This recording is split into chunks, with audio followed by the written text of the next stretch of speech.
Senate Bill number 3 of the year 2026. This one emanating from the Committee on Justice, Legal Affairs and Human Rights. And it speaks to the conduct of a referendum, providing for a transparent and fair process in order to obtain a clear expression of the will of the people. And this, the bill hopes, will be through establishing procedures for the conduct of a referendum. And of course, there are quite a number of requirements that are contained in that bill. This afternoon, senators will also be hearing from the Senator for Machakos County, Senator Agnes Kabindu MP, who's expected to make a statement on a matter of national concern regarding the brutal murder of Miss Elizabeth Ngina Mulwa and the alarming rise in cases of femicide and other gender-based murders across the country. There are also requests for statements that will be presented by a number of senators this afternoon. The first one is from the Senator for Nandi County, Senator Samson Cherarkei, MP. He will be seeking a statement from the Standing Committee on Trade, Industrialization and Tourism regarding the state of the Kenyatta International Convention Center, KICC. The Senator for Kisumu County, Senator Professor Tom Ojienda, SC, MP, will be seeking a statement from the Standing Committee on Labor and Social Welfare regarding the framework of identification, development, and support of athletic talent in Kenya. The Senator for Kisumu County, that very Senator Professor Tom Ojienda, will also be seeking another statement from the Standing Committee on National Security, Defense and Foreign Relations, and this will be regarding protection, registration, and access to citizenship documents for children born to Kenyan domestic workers who are based abroad. The Senator for Nairobi City County, Senator Edwin Sifuna MP, is expected to seek a statement from the Standing Committee on Land, Environment and Natural Resources regarding the acute water shortage in Taita Taveta County. So those are the statements that will be sought by senators this afternoon, even as they look forward to other pending matters before the Senate, which include deliberations on a number of motions, among them a report of the Select Committee on Delegated Legislation on its consideration of the Traffic School Transport Rules 2026. There is also the provision of IFMIS reports for county governments to the Senate. That's another motion that is pending before the Senate. A report of the Standing Committee on National Security, Defense and Foreign Relations on sessional paper number 1 of the year 2025 on the foreign policy of the Republic of Kenya. There is the report of the Liaison Committee on activities and operations of select committees during the third session, 2024. A report of the Liaison Committee on the activities and operations of select committees during the fourth session of 2025, among other motions that are listed on the order paper this afternoon. The quorum bell is still ringing, and it will ring until indicated otherwise, either via attainment of the requisite numbers or number of senators, as it were, which is 15 in this case, or if not, then it will continue until that number is attained or not. first order. Order number 1, administration of oath. Order number 2, communication from the chair.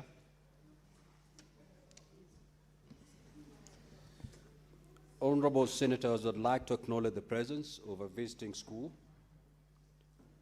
rather delegation of 3 teachers and 65 students from Starehe Boys Center and School in Nairobi City County, who are seated in the public gallery this afternoon.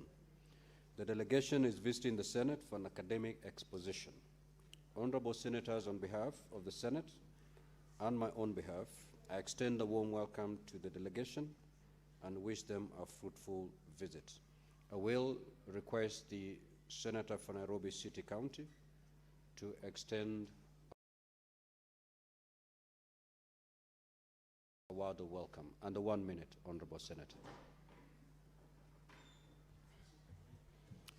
Thank you, Honorable Speaker, for allowing me opportunity to welcome the students from Starehe. I think this is an institution that needs no introduction to anyone in the country because they have established themselves as a center of excellence, Honorable Speaker. And I was just reminded to make them aware that our clerk, who is sitting at the clerk's table there, Jeremiah Nyegenye, is a product of Starehe Boys Center. And it's a demonstration that indeed you are an institution that has produced serious individuals in this country. I take this opportunity on behalf of my colleagues here in the Senate to welcome you, to wish you a fruitful visit, as the Speaker has said. And of course, as your Senator, I'll be available once you exit the gallery at the back there to answer any questions about the work that we do here and any other questions you might have. I'm hoping and praying to God that you are proud of your Senator, and we will establish that when we meet outside. Thank you very much, Speaker, and God bless Starehe. Oh, just with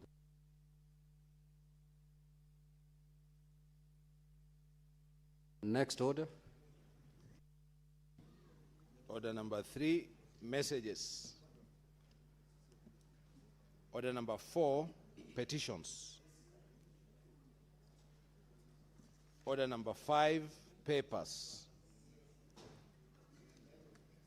Order number 6, notice of motion.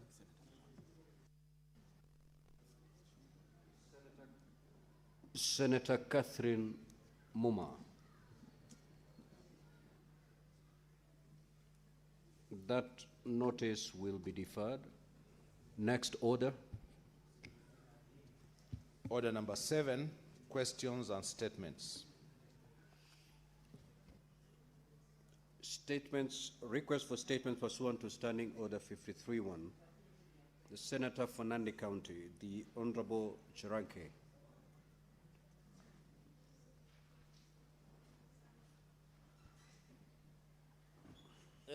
Thank you. Thank you, Mr. Speaker, sir. Request for statement on the Senator for Nandi, I've just noticed that there is a statement pursuant to Standing Order 52-1. So allow that statement to be made, and then you can take the floor. Okay. Senator Kavindu, you may proceed. Thank you, Mr. Speaker, for giving me this opportunity. Statement on the brutal murder of Miss Elizabeth Ngina Mulwa and the alarming rise in cases of femicide. Mr. Speaker, I rise pursuant to Standing Order 52-1 to seek a statement on the matter of national concern, namely the brutal murder of Miss Elizabeth Ngina Mulwa, a 21-year-old second-year student in Thika Technical Training Institute. The alarming rise in cases of femicide and other gender-based violence across the country. Mr. Speaker, Kenya has recently witnessed a disturbing increase of the number of women and girls who have lost their lives as a result of brutal acts of violence. Many of these cases have involved torture, sexual assault, mutilation, and other inhuman acts that have shocked the nation and hastened concerns about the safety and security of women and girls. The recent murder of Miss Elizabeth Ngina Mulwa, whose mutilated body was discovered in a rented house in Kingombe Estate, Thika West Sub-County, is a tragic reminder of the growing threats of femicide in our country. While investigations into her death are ongoing, this incident has intensified public concerns over the increasing brutality of such crimes and the urgent need Senator Osotsi and Senator for Fernandez. for decisive government intervention. Mr. Speaker, the Article 26 of Constitution guarantees every person the right to life, while Article 28 guarantees the right to human dignity.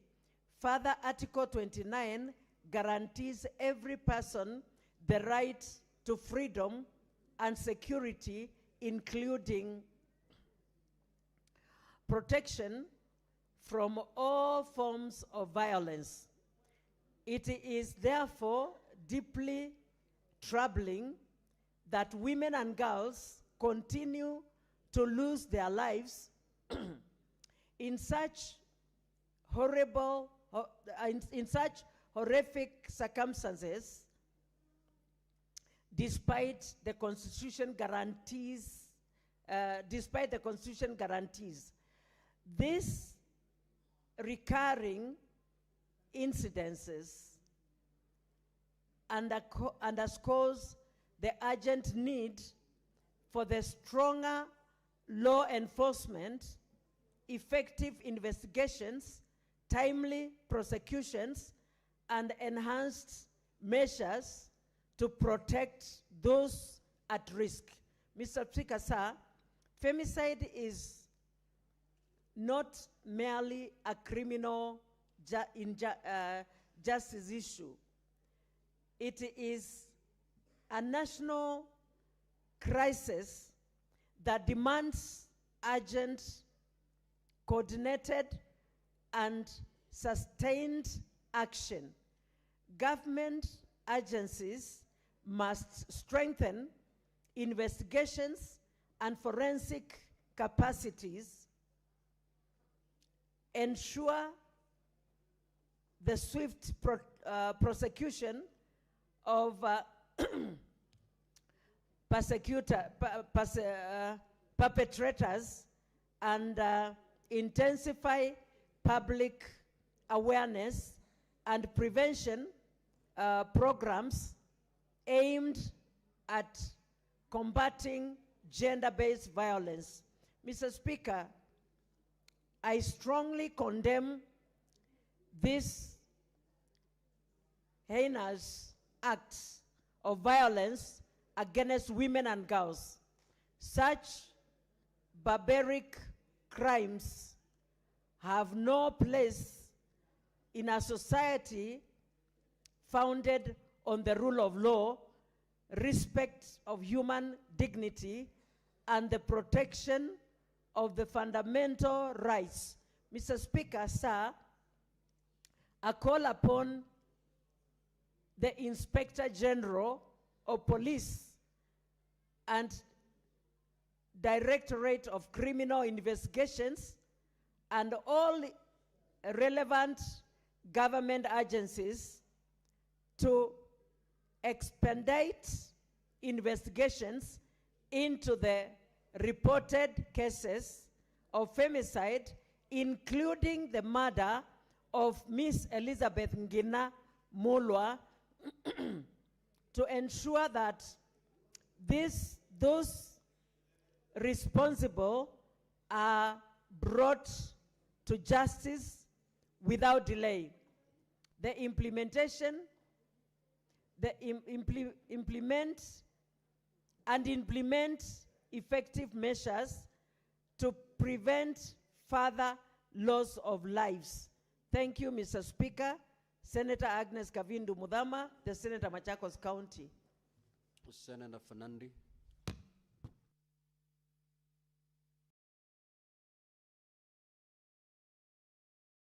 Thank you, Mr. Speaker, sir.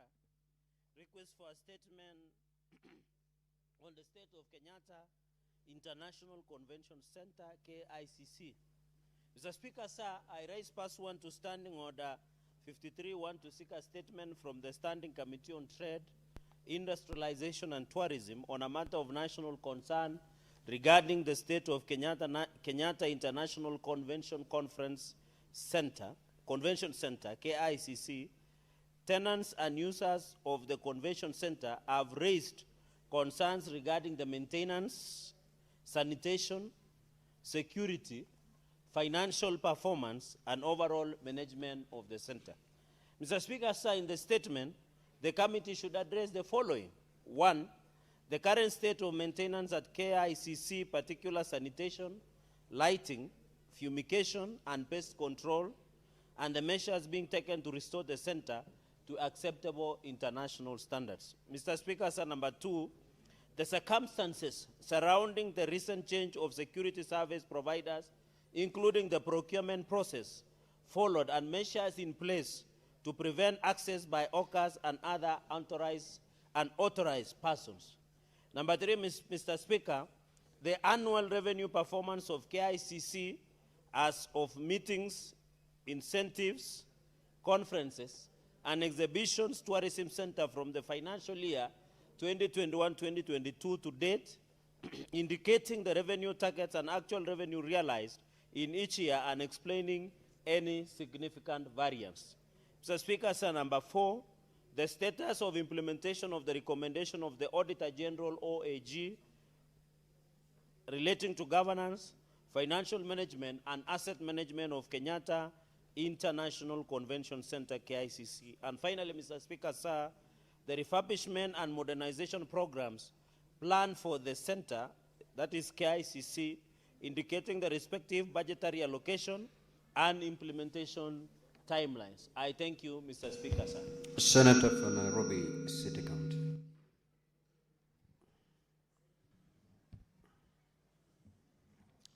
Speaker, thank you. I rise pursuant to Standing Order 53-1 to seek a statement from the Standing Committee on Land, Environment and Natural Resources on a matter of county-wide concern regarding the acute water shortage in Taita Taveta County. Mr. Speaker, despite hosting Mzima Springs, which produces nearly 300 million liters of fresh water daily, residents of Taita Taveta continue to face severe scarcity. This paradox highlights the urgent need for investment in bulk water supply infrastructure, sustainable utilization of natural springs, and supportive systems to guarantee reliable access to clean water. In the statement, the committee should address the following.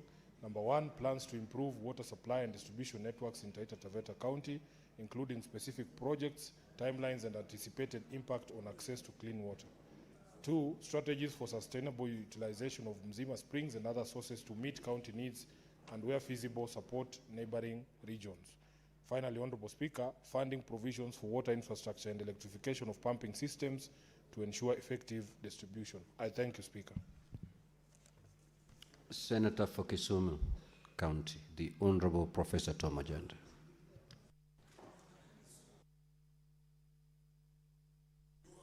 Thank you, Mr. Speaker. I have 2 statements. The first statement, Mr. Speaker, is on the framework for identification, development, and support of athletic talent in Kenya. Mr. Speaker, I rise pursuant to Standing Order 53-1 to seek a statement from the Standing Committee on Labor and Social Welfare on a matter of county-wide concern regarding the framework for identification, development, and support of athletic talent in Kenya. Mr. Speaker, sir, athletics remains one of Kenya's greatest sources of international recognition and national pride. However, concerns have continued to emerge from athletes regarding the limited support available during the early stages of their careers, with many receiving significant attention and assistance only after attaining international success.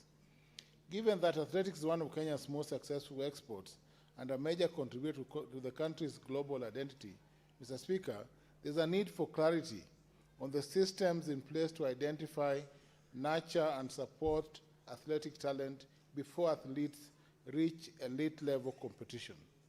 In the statement, the committee should address the following. One, the framework for the identification, recruitment, and development of athletic talent, highlighting the specific roles of the Statement Department for Sports, Athletics, Kenya, training institutions, and county governments in identifying, nurturing, and developing emerging athletes. Two, the support programs available at the grassroots and national levels, including access to training facilities, qualified coaching, medical care, nutrition equipment, financial assistance, as well as measures to ensure continuity of support through an athlete's career. Three, the criteria used in allocating government support to access to training programs, including high equitable regional representation, gender balance, disability, and equal access to opportunities ensured for all eligible. And lastly, Mr. Speaker, the development of a sustainable national athletics talent pipeline to ensure that athletes representing Kenya at the international level are identified, nurtured, supported through a structured and coordinated system rather than relying on primarily on individual effort and private initiatives. Thank you, Mr. Speaker. Mr. Speaker, my second statement is on the protection, registration, and access to citizenship documentation for children born to Kenyan domestic workers abroad. Mr. Speaker, I rise pursuant to Standing Order 53-1 to seek a statement from the Standing Committee on National Security, Defense, and Foreign Relations on a matter of international concern regarding the protection, registration, and access to citizenship documentation for children born to Kenyan domestic workers abroad. Mr. Speaker, thousands of Kenyans, particularly women employed as domestic workers, continue to seek employment opportunities in foreign countries. While labor migration contributes significantly to the livelihoods of many Kenyan families, Mr. Speaker, concerns have emerged regarding the vulnerability of some migrant workers and their children, particularly in situations where children are born abroad and face challenges relating to birth registration, access to Kenyan citizenship documentation, maternal support, and protection from exploitation. In the statement, the committee should address the following. One, the number of children born abroad to Kenyan migrant workers who've been registered through Kenyan diplomatic missions from 2021 to date, categorized by country of birth. Two, the measures taken by the State Department for Immigration and Citizen Services and the Kenya diplomatic missions to facilitate birth registration, issuance of citizenship, and identity documents for children born abroad. Three, the support mechanism available to Kenyan domestic workers who become pregnant or give birth while working abroad, including consular assistance, maternal health care, and protection from exploitation and abuse. Four, the steps being taken to address risks faced by migrant workers and their children, including reporting, investigation, and response mechanism for trafficking, exploitation, abandonment, and denial of basic rights. Lastly, Mr. Speaker, the existing bilateral labor migration agreements, consular policies, and institutional arrangements aimed at protecting Kenyan migrant workers abroad and their children, including any proposed reforms to strengthen protection and accountability. Thank you, Mr. Speaker. Now, honorable senators, before I allow comments, kindly allow me to make this communication. I would like to acknowledge the presence of a visiting delegation of 6 teachers and 45 students from Kavamama Education Center in Kitui County, who are seated in the public gallery. The delegation is visiting the Senate for an academic exposition. On behalf of the Senate and my own behalf, I extend a warm welcome to the delegation and wish them a fruitful visit. I will request the Senator for Kitui County to extend a word of welcome to the delegation.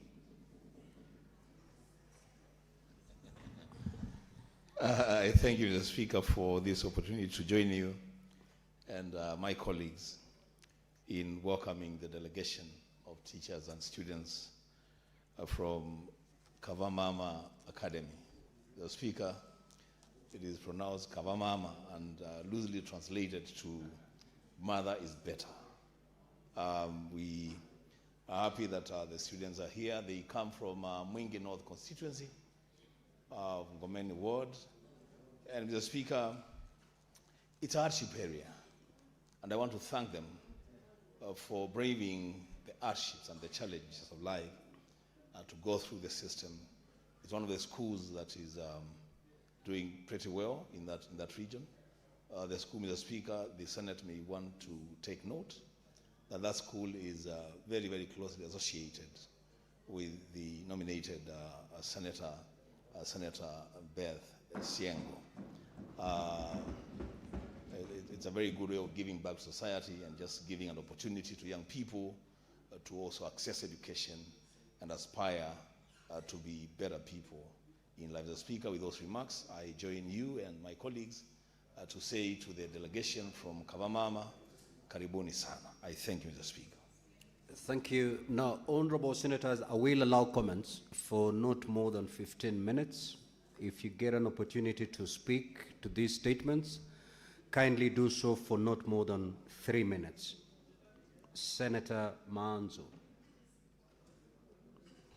Thank you, Mr. Speaker, for giving me an opportunity to comment on the statement requested by the Honorable Senator Kavindu Muthama, the Senator from Machakos County. Mr. Speaker, brutal killings. That statement was made under Standing Order 52-1. No, Mr. Speaker, I appreciate that. Then, Mr. Speaker, I would like to give the opportunity to somebody else to make a comment. Senator Esi Okenyuri. Thank you, Mr. Speaker. I want to support the statement by Senator Professor Tom Ojenda on the framework to identify talents. Mr. Speaker, while in support of the same in the athletic side, I feel that should cut across all sports. Like we have so many young people who have put themselves in teams playing football, and I think these are very good avenues of sporting very strong footballers who can even join our national team and put us on the world map or the country's map, because most of these teams that are coming up on their own are not given special attention and ends up demoralizing the young people who are venturing into this area. So I feel this statement is actually a wake-up call that we also put focus, apart from excelling on bookwork, we also need to develop the talent, and you develop talent by appreciating and taking note of whatever is existing. From schools, we have children who are already showing different abilities in the various schools they are in. Those are areas which the ministries, both of education and sports, can take advantage of to come up with a serious framework that can take into place and factor all these other aspects that Professor has mentioned, so that we are not only focusing on athletics, but sports in general. Thank you, Mr. Speaker. Senator Beth Siengo.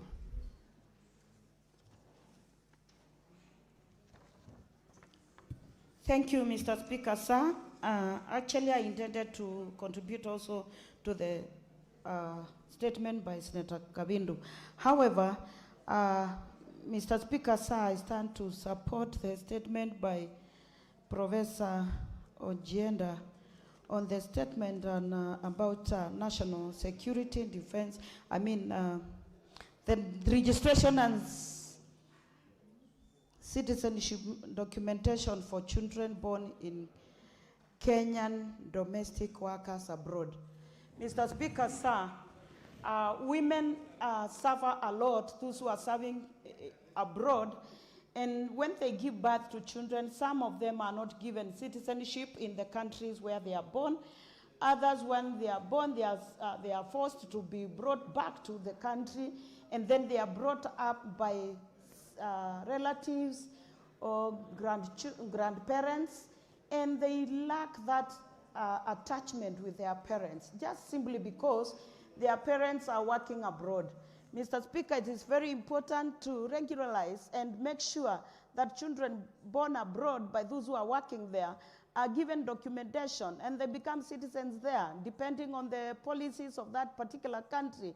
And if not, because Kenya allows dual citizenship, let it be considered, Mr. Speaker, sir, and these children get the right documentation so that they may grow together with their parents, they have that parental attachment, and then they also have a sense of belonging.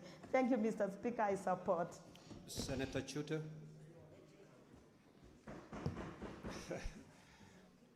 Thank you very much, Honorable Speaker. Allow me to contribute to Senator Cherargei's statement. Honorable Speaker, this is a very, very important statement brought up by Senator Cherargei. Honorable Speaker, as you are aware, KICC is an icon and a magnificent structure, a masterpiece in this city and the country at large, Honorable Speaker. And it was constructed in 1973 with a capacity of 6,000 seating capacity, and it holds about 4,000 guests. Honorable Speaker, the statement by Senator Cherargei is inquiring, amongst many things, tenders, profitability, profit and loss of KICC. Honorable Speaker, the most important thing I want to add on what Senator Cherargei has asked is to inquire the issues of pending bills. That pending bill should be, the committee should know, and they need to ask how much of that pending bill is with the government and other government institutions. Honorable Speaker, last year, 2024, not last year, but 2024, they made a profit of 234 before taxes. But, Honorable Speaker, on top of the profit they've made, they have got an arrears from KRA, payable to KRA, of 1.5 billion shillings, and this matter is before the court. And I wanted, if possible, the government would intervene. And we need to ask ourselves, we are building Bomas of Kenya today, which is has a capacity of about 11,000 capacity. So my question would be, if there is an institution with a 6,000 capacity and has not made profit for the last 15, 20 years, so what is the purpose of having a facility with 11,000 capacity, and while the one with 6,000 capacity is not working or making any profits, Honorable Speaker? Honorable Speaker, in 2015, there was a conference held at KICC, and it is evident that they lost 1.4 billion shillings on that conference itself. So I want to thank Senator Cherargei for bringing up this issue, and I wanted the committee, I urge the committee, please do a thorough investigation and ask yourselves, why are our institutions not making profits? I'll give you an example of KQ. Senator Ogola. Honorable Speaker, I rise to support two statements. The first one by the Senator of Nandi, of course, on the concerns of KICC. Honorable Speaker, just as Senator Chuti has said, KICC is an iconic feature in this republic. We must maintain it. We must maintain the standards even though the government is doing outstanding work by the work that is being done at Bomas. And as a country, we must support the government, we must support the president in his vision in the construction of Bomas, because we need Bomas of Kenya, because it will accommodate all our functions, and knowing that Kenya is at a regional vantage point in this continent, we have a lot of functions that come here, and that is why we must support it. So KICC, Senator Methu. Senator Methu, looking smart. Just take your seat. Yeah. Senator Methu is smart, along with the other senators. Honorable Speaker, I remember when we were coming in for the first time, I saw Morango on yellow for the first time, and today is in green. We will go to other colors, and we will just keep on going. Honorable Speaker, I also want to support the statement by Senator Sifuna on the water shortage in Taita Taveta. And Honorable Speaker, the focus should be on the whole republic. Honorable Speaker, we should be reminded that 3 years ago or 4 years ago, the Ministry of Water gave a very expansive program that they had for the water sector. We'd want to know, other than Taita Taveta, what the ministry has so far done with the ponds that were proposed, with the dams that were proposed, Honorable Speaker, because we must have water in this country, and Kenyans deserve water as a basic right. Honorable Speaker, I support. Senator Fernandez.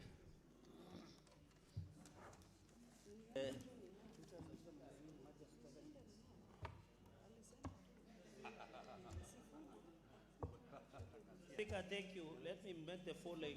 Mr. Speaker, I want to thank the Senator of Kisumu for bringing a statement on athletics development. Mr. Speaker, where I come, North Rift, especially Nandi, is where the legendary athletes have always come, especially Nandi and the entire of North Rift.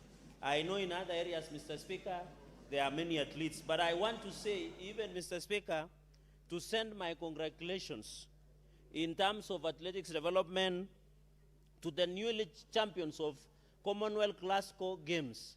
Mr. Speaker, as Spain was celebrating their World Cup win, as Kenya, we celebrate the three gentlemen who won today in the morning at Glasgow 3,000 meters steeplechase. Number 1 was Edmond Serem, number 2, Simon Kiprop Koech, and number 3, Leonard Kipkemboi Bet, who did 1, 2, 3 podium sweep in the morning, Mr. Speaker. Therefore, it shows that as a country, we are resilient and focused. And Mr. Speaker, I want also to acknowledge that in terms of sports and athletics development, you have seen, Mr. Speaker, that Sebastian Sawe, world record, the only human being who has run under 2 hours, that is 1 hour, 59 minutes and 30 seconds on 26 April 2026 in London Marathon, one of the premier marathons, Mr. Speaker, because there are 5, his record has been ratified to one of the best records that we have in the history that has run, Mr. Speaker. Mr. Speaker, in the statement that I wanted to add on Senator of Kisumu, we must also be alive that we still, as a country, to put more money in terms of sport development, especially athletics, Mr. Speaker. Mr. Speaker, I don't find a reason why an athlete would win an award. He is being taxed in London and being taxed in Kenya. Why are we subjecting our sportsmen and women to double taxation, Mr. Speaker, which is retrogressive in terms of development, Mr. Speaker? So I want to appeal to KRA to give tax exemption to the athletes. Why are we giving tax exemptions to individuals who are doing tax evasion and tax cheating, yet we cannot give athletes, Mr. Speaker, who have run through sweat and toil and blood to win medals for this country and bring honor, Mr. Speaker? So, Mr. Speaker, I must call upon KRA to create exemptions, Mr. Speaker. Number 2, Mr. Speaker, is to recognize, give them a order, honorable senators. May the Senator Fernandez be heard in silence. Mr. Speaker, be given awards. Why would we give somebody queuing for Kideri during an election, give them an award of recognition? Yet we cannot recognize athletes, sportsmen and women, Mr. Speaker. We must change. We are giving even awards politicians who have integrity issues. Yet we cannot give athletes, Mr. Speaker. We must speak to the conscience of this country that sportsmen and women should and must be honored and given opportunity, Mr. Speaker, even to address this House, Mr. Speaker. let them have opportunity to come and address the houses so that we can honor them, Mr. Speaker, in this house. With those many remarks, Mr. Speaker, I yield the mic and I thank you. Senator Mudama.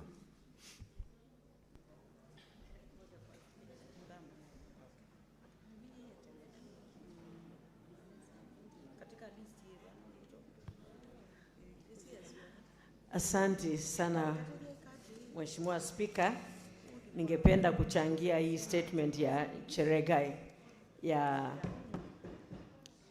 KICC. Mr. Speaker, KICC ni jumba ambalo ni sura ya Kenya na ni jumba ambao imekuwa sura ya Kenya miaka nyingi sana, na kwa hivyo ni jumba ambalo linastahili kuchungwa kabisa na iendelee kutumika kwa ajili ya Kenya na iendelee kutumika kwa ajili ya maendeleo ambayo imekuwa ikilete kwa hili taifa la Kenya, na iangaliwe vizuri, iwekwe kwa standards zile inastahili kuwa, ili ikaweze kulete manufaa zaidi na zaidi katika taifa letu la Kenya. Ya pili, Mheshimiwa Speaker, nataka kuchangia hii statement ya Senator Sifuna, party leader wa Linda Mwananchi. Mheshimiwa Speaker, ningependa kuongea kuhusu maji ya Uzima Springs pale Taita Taveta, ambao ni maji mengi sana na yanasaidia sehemu nyingi sana, lakini ukienda Taita Taveta utapata hao watu hawasaidiki kabisa na yale maji. Kwa hivyo yale maji kwanza yangesambazwa huko Taita Taveta, ikawa kila eneo na kila boma iko na maji, ndio itoke huko iweze kufikia sehemu zile zingine zote. Na nikiongea hili ni kama Murang'a tu, ambapo kunatoka maji mengi sana yanaokuja hapa Nairobi, na hali watu wa Murang'a hawasaidiki. Na nikiongea haya pia nataja kuhusu stima ambao inatoka kule Masinga Dam, ambao inasaidia watu wa Nairobi wengi sana, na watu wetu pale Masinga hata boma nyingi hazina stima, maana hawawezi kujidumu kuweka ile stima. Ningeuliza serikali ione kama hiyo maji imesambaza kabisa, na hiyo stima pia ya Masinga isambaze kwa kila boma. Asante sana Mheshimiwa Speaker. Senator Mtinda. Thank you so much, Mr. Speaker. And I rise to make quickly two comments for statements by Senior Counsel Tom Ojenda. First is on the issue of identification of talents, Mr. Speaker. I've looked at his statement. He's narrowed to the athletes. And he's put it correctly that when our young athletes really rise and become national stars, like what we saw recently with the under-17 starlets that just recently played in Morocco, there was, of course, maximum support by the government, but we have many other talented young people, young Kenyans who can be nurtured and be able to grow to become stars in this country, Mr. Speaker. Mr. Speaker, from where I sit, I'm very passionate with talent, Mr. Speaker. And as you can see through my pages, I really, really embrace and support young people with talent, because that is the way to go, Mr. Speaker. And so I really support Tom Ojenda when it comes to the issue of identifying and nurturing young talents. And I really want to add the Ministry of Sports, and especially the youth agenda, the youth department, to open up not only the athletes, but even young dancers, young singers, spoken words, all that aspects when it comes to Senator Keroche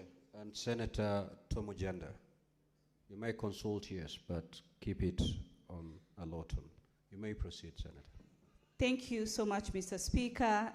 Senator Tom Ojenda, I'm trying to actually comment on your two statements. If you could give me an ear, then it would make sense why you submitted them. As I proceed very quickly, Mr. Speaker, also on the issue of registration for our Kenyans abroad, on the issue of the domestic workers, Mr. Speaker, I did put a bill in this House, which I really want to appreciate colleagues because they passed this bill, the Labor Migration Management Bill.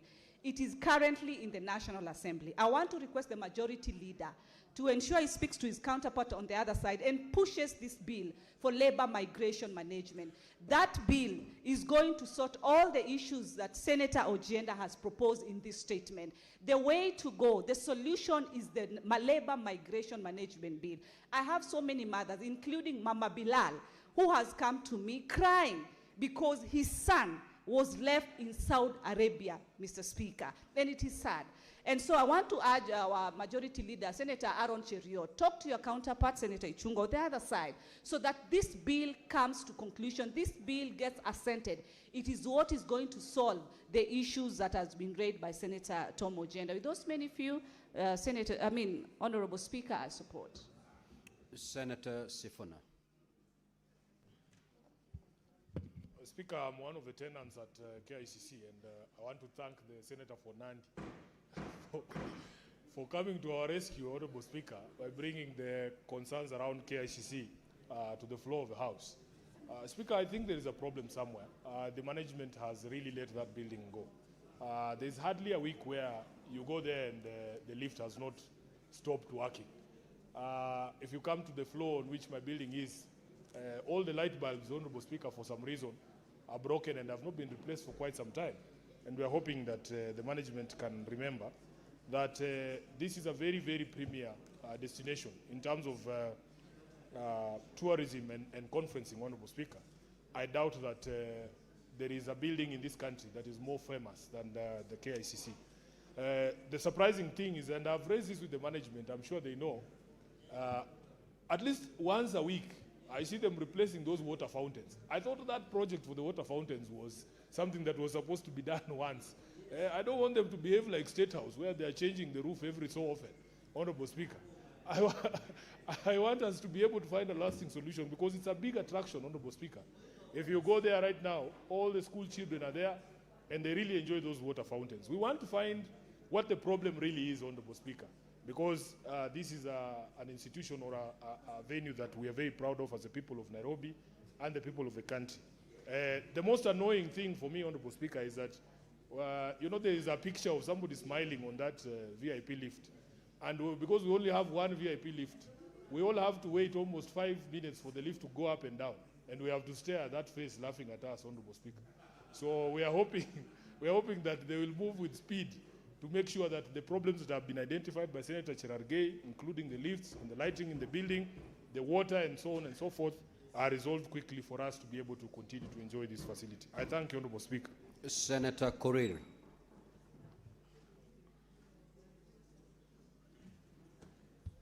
Yeah, thank you very much, Honorable Speaker, for giving me this chance also to comment on the number of statements that has been raised by the honorable colleagues. And I will start with the statement that has been raised by Honorable Cherargei on the issue of the situation at the KICC. I want to say that, Honorable Speaker, we have a CS who has been appointed, that is James Mwaura, who is supposed to be checking on a number of issues that has been raised in this statement. And I want to say that KICC is one of the buildings that gives the face of this country, and the issues that has been raised are issues that are really wanting, and I want to say that I concur with the number of issues that has been raised, that they need to give us the challenges that they are facing, if it's the issues of financial, or what is the issue that is making them not to fumigate, not to clean, not to do the right thing to make sure that the building is giving us the right services. Remember, Honorable Speaker, this is one of the buildings that is also hosting a number of members of parliament, and I want to say that cleanliness, Honorable Speaker, is a must, and we must give the honorable members a conducive environment where they can do they construct thank you. They can transact the business of the electorates in a good environment. Secondly, Honorable Speaker, allow me also to touch on the statement that has been raised by Honorable Sifuna on the issue of water shortage in Tana River. Water shortage, Honorable Speaker, is an issue that is affecting the rest of the counties. This is one of the default functions, which I want also to believe that the senator from Tana River should also be looking into it, so that at least they can also be able to tell us the budget that has been made available for that particular county in terms of water, so that at least at the end of the day, despite the fact that we have also the national government which is supposed to address this issue, the county government should move with speed to make sure that they provide water to the residents. Honorable Speaker. Honorable Speaker, there is an issue also of, which has been raised by Honorable Agenda on the issue of talent. I also want to support, and I want to say that the only thing that can make our youth to be busy is when we promote them and support them in developing their talents. Honorable Speaker, this country is known for athletics. It's known for a number of talents, music industry, and a number of talents, Honorable Speaker. And I want to say that the more we embrace, the more we give it a consideration, I know our youth will not will participate, and they will be able to smile, because at the end of the day, that is the strength of the nation. Otherwise, I beg to support. Thank you. Senator Sotsi.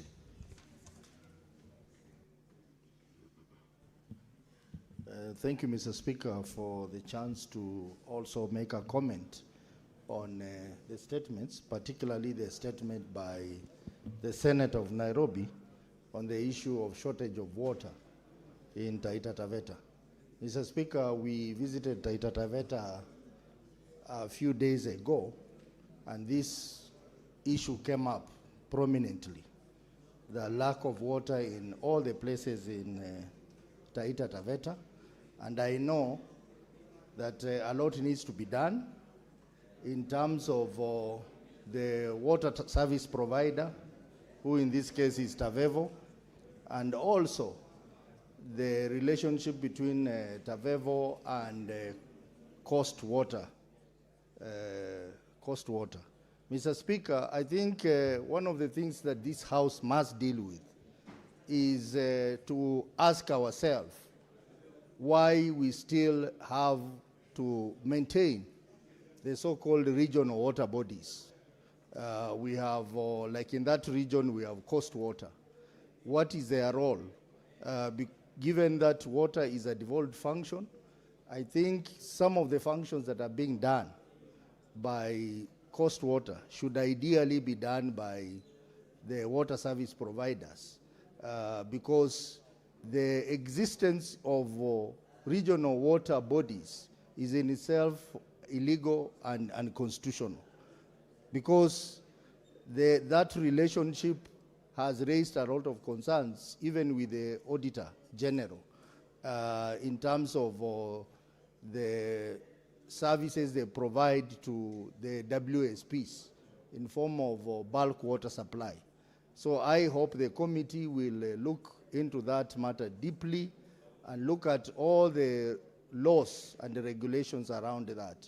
And I think it's also high time this House needs to review the Water Act, which in my view, it is unconstitutional, because it seems to be taking back the water function to the national government through the so-called regional water bodies, whose role is basically to prepare proposals for donor funding, and then carry out mega projects, and then after that they hand over. In fact, they don't even properly hand over as per the Water Act. They just leave it there. If you go to most counties, you find the water projects are not fully utilized because of that limitation in handing over process as per Section 62 of the Water Act. Senator Wambua.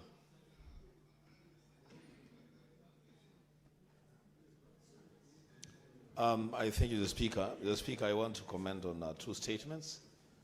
One from Senator Cherage and the other one from Senator Sifuna.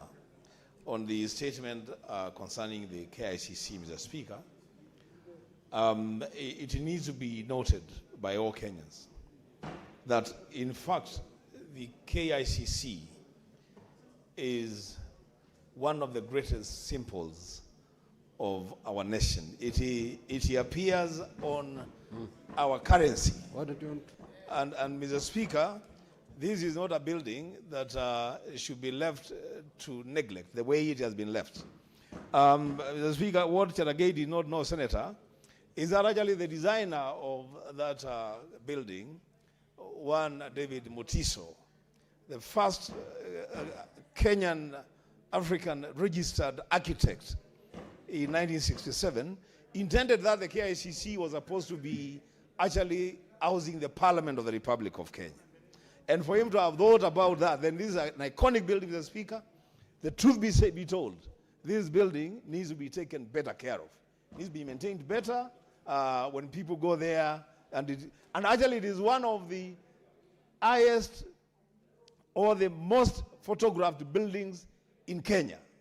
A lot of people take their photographs there. One of the tallest in East and Central Africa. It needs to be taken good care of.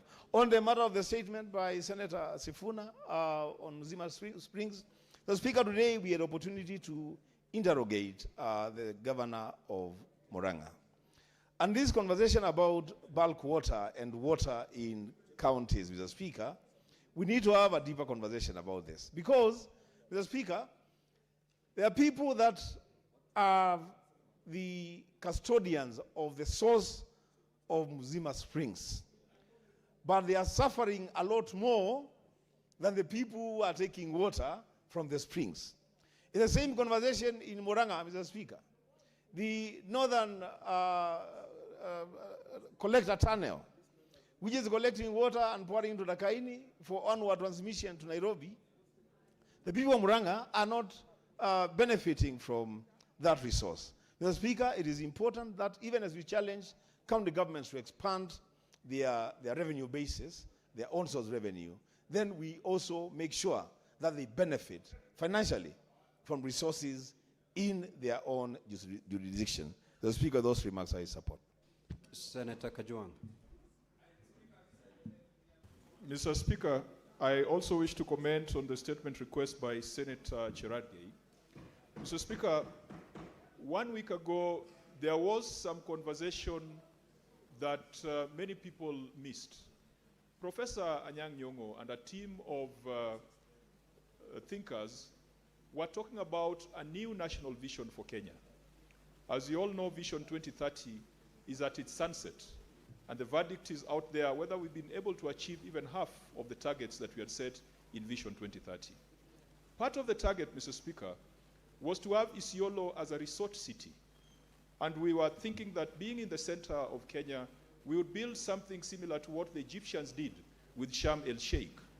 Or we would do something similar to what the Azerbaijan people are doing with the White City in Baku. Mr. Speaker, we thought we would be able to do something like what Ethiopia is doing with the convention center that they have built that has earned them the right to host the COP32 in 2027. Mr. Speaker, there are so many examples. Even the United Arab Emirates, for Dubai to become the great city that it is, it started with the World Trade Center. Mr. Speaker, KICC is part of Kenya's strategic, part of that strategic advantage or comparative advantage we have as a country. But Nairobi is getting congested. So even if we are going to build Bomas, even if we are going to build other convention centers, the conversation that we should have, whether we are one-term or two-term, is what is a new vision for Kenya. And Mr. Speaker, we must ask ourselves, out of the successes or failures of Vision 2030, what is it that we can aspire to ensure that Kenya is not overtaken by Ethiopia, not overtaken by Kigali, not overtaken by neighbors because of a planning system that is messed up. Mr. Speaker, finally, as a country, we should not settle for too little. Nairobi is a great capital, is a great city. It is in the right location, but the standards in this city cannot take us to the next level that we want to be in the League of Nations. Mr. Speaker, I hope that that new vision for Kenya will also include a new vision for Nairobi, and that will come up with a vision that will be accepted. Whether you are wearing green, you are wearing orange, you are wearing yellow, that we can agree on the direction that Kenya should take in the year 2050. Thank you, Mr. Speaker. Senator Kinyo. Senator Mazayo. Asante, Mr. Speaker.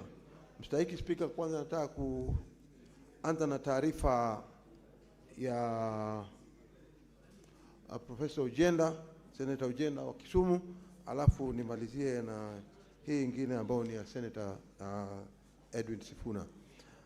Ya kwanza kuhusikana na taarifa hii ni kwamba jambo la kusikitisha, Bwana Spika, tukiona kwamba wale watu wanafanya kazi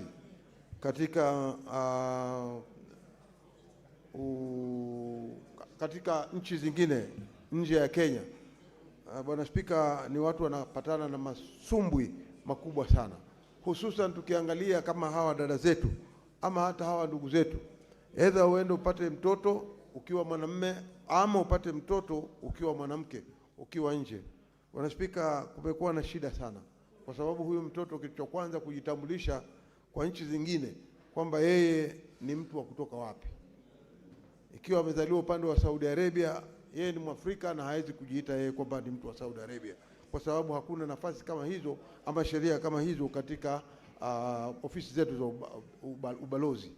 Bwana Spika, mimi nataka kuunga mkono taarifa hii. Ni kwamba kunao muhimu kuona kwamba ofisi zetu za ubalozi zinakuwa na uwezo wa kuweza kutoa cheti cha mtoto akiwa amezaliwa na kuonyesha njia pale alipozaliwa, hata ikiwa anafanya kazi katika mission zetu zile ziko kule nje, waweze kujiregister na mama awe anaweza kuchagua pale yule mtoto anaweza kujiandikisha kama mwananchi.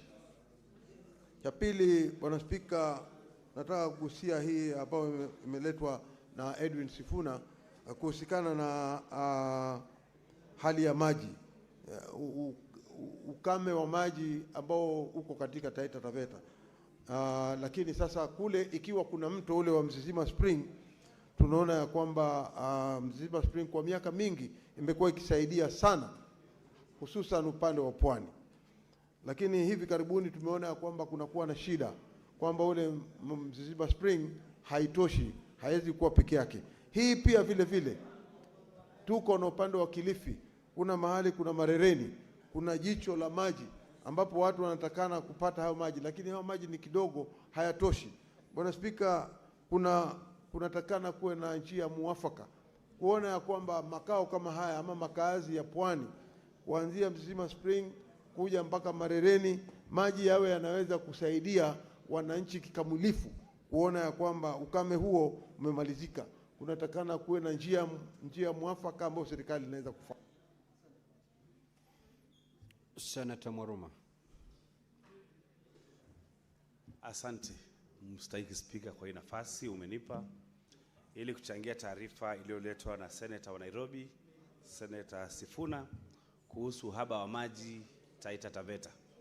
Mheshimiwa Spika, la kushangaza ni kwamba gatuzi la Taita Taveta halina uhaba wa maji kwa sababu kuna vyanzo vingi vikiwemo Mzima Spring, Njoro Spring, Lake Jipe, Lake Chala, Mheshimiwa Spika. Lakini shida iliyoko ni kwamba maji hayajasambazwa yakafikia wale ambao wanahitajika kuwa na maji.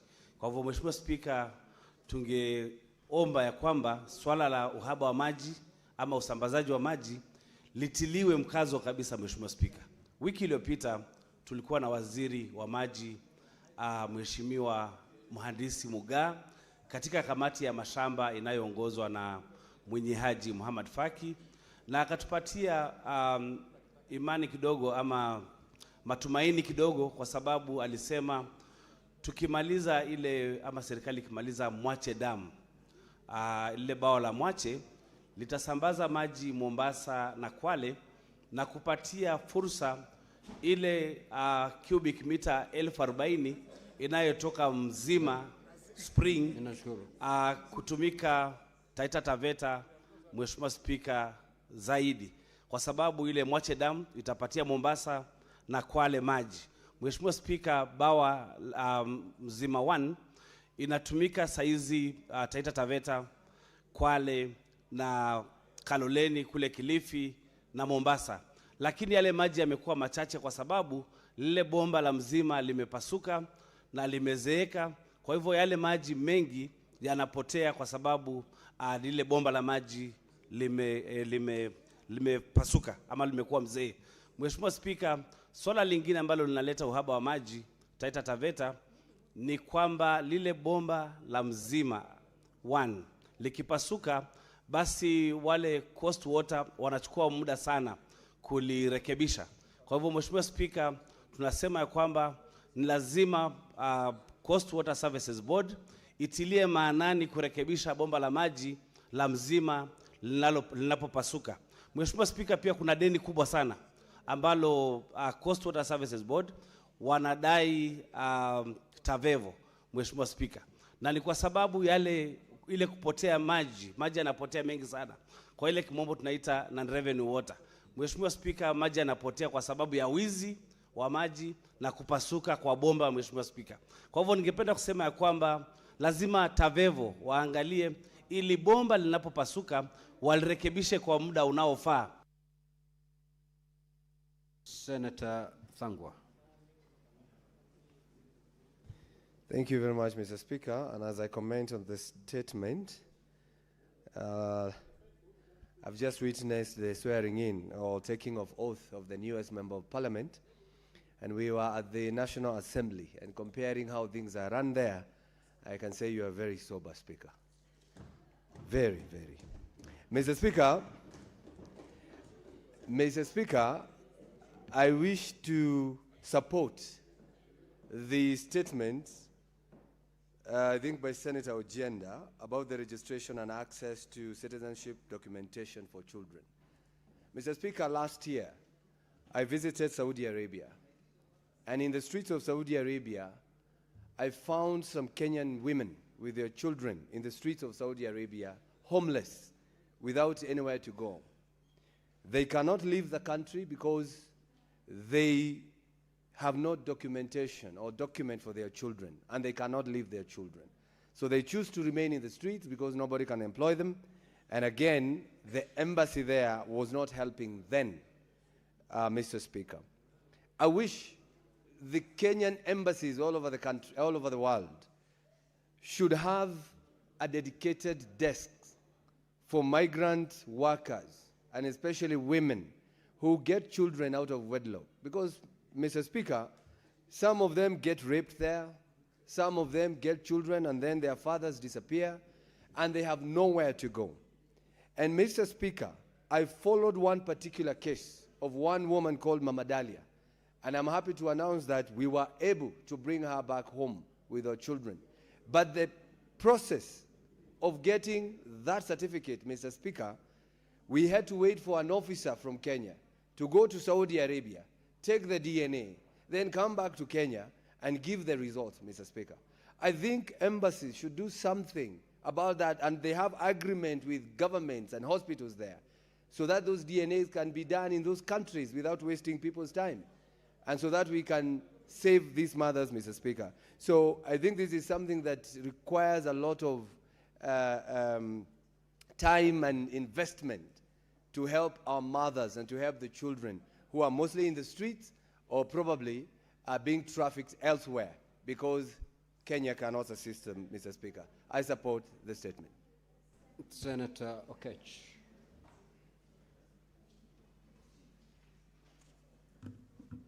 Mr. Speaker, I want to thank you for this opportunity and just add my voice on the statement by the Senator of Nairobi, Senator Edwin Sifuna, on the perennial water shortage in Taita Taveta. Mr. Speaker, we have had the privilege as the committee that is in charge of public investments across our counties, and that is, Mr. Speaker, CIPIC, through the leadership of Senator Osotsi. And I want to say that perhaps categorically, the CIPIC committee should further interrogate on the documents that we recently looked at in terms of the water problems in Taita Taveta. And more broadly, Mr. Speaker, this water problems is happening because of Tavevo, as the Senator of Taita Taveta had actually rightly put. The non-revenue water at Tavevo, Mr. Speaker, is concerning. It's one of the hugest that we have had in the country. And there are claims of dilapidated pipes and collapsed infrastructure, but I don't believe so. I think the issue is loss of commercial losses, where it happens because of poor billing and sometimes just lack of collection of debtors who owe Tavevo a lot of water bills. And Mr. Speaker, one of the other reasons that I've seen in Tavevo is the issue of the high cost of running the Tavevo water, where you find things like electricity bills, Mr. Speaker, are running huge, and sometimes the billing, even on coast water, is heaped on people like Tavevo. So, Mr. Speaker, this is something that I hope that CPIC can look into, and to be particular, Mr. Speaker, it can also be a problem that needs to be looked holistically across our counties. Because, Mr. Speaker, I know very well that a place like Miwasco, the WSP in Migori County, is experiencing the same. We have had a big issue of water shortage in Migori, despite the fact that we have got a number of investors in the development world who have invested a lot in the water infrastructure in Migori County. Migori County experiences the same problem to the extent that we're seeing shortages in Migori town, where we've got huge populations, places like Oruba, places like Nyangubo, places like Onyalo. These places, Mr. Speaker, people are going without water, despite the fact that there is sober infrastructure, that sometimes you find that this issue of non-revenue water in Migori County also features. So, Mr. Speaker, I wanted to urge that even as we're looking at the issue of Taita Taveta, we might think as a Senate to look at this globally and deal with it also in counties like Migori County to make sure that the people of Migori County have water. I support, Mr. Speaker. Thank you, Honorable Senators. The 15 minutes allocated to the comment session has long been expended, and therefore we will leave it at that. Now, pursuant to Standing Order 45-2, I will rearrange today's order paper. We will move to order number 22. Clerk, you may proceed to call that order. Order number 22, provision of IFMIS reports for county governments to the Senate. Resumption of debate, question on amendment to be put. Clerk, do we have the requisite quorum? Okay. So, Honorable Senators, I will proceed to put the question.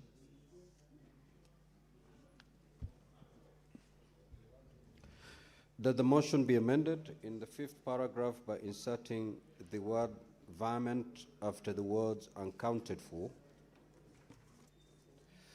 and by deleting the words respective senator appearing in the last paragraph and substituting the words relevant oversight committees thereof.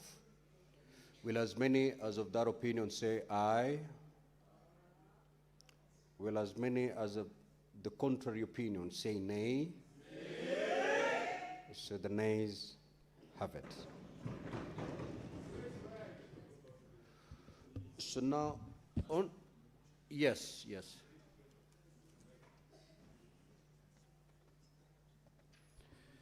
Now, before Majority Leader, you take to the floor. It therefore means that we are going back to the original motion, and therefore any contribution will be based on the original motion before the amendments that have just been defeated. Yes, Majority Leader. Thank you, Mr. Speaker. Mr. Speaker, I must thank Senator Andrew Okiya Omtata. Okoiti Omtata. I need to get his names correctly. You know, Mr. Speaker, we have quite a number of presidential candidates in the House, and we must learn to, in the Senate, and we must learn to pronounce their names correctly. Their chances notwithstanding, I must insist, Mr. Speaker. And this is such one good and noble, Mr. Speaker, proposal by our colleagues. Many times, Mr. Speaker, there are things that we propose in this House which are very difficult to implement because, unfortunately, they are not within our powers, Mr. Speaker, to either execute or force the agencies or demand of the agencies that are supposed to do it, Mr. Speaker, to actually move in the manner in which the House has directed. But fortunately for this one that Senator Omtata is speaking, this is a matter that is particularly well within our purview as the Senate.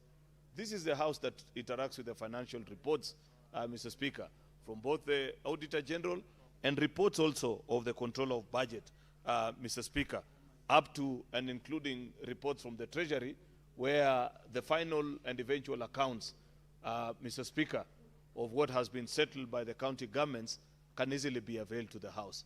Mr. Speaker, in the year 2016, and I don't know if Senator Boni Halwale still recalls, as members of Budget and Finance Committee, there is a practice which was introduced to the Senate, and that is of releasing statements, Mr. Speaker, to the individual senator on their exchequer releases by the National Treasury, whereby if you go to the pigeonhole, which I'm not sure if members still use their pigeonholes. You know, Mr. Speaker, in these days of technology, people have lost the beauty and the art of receiving letters and opening them.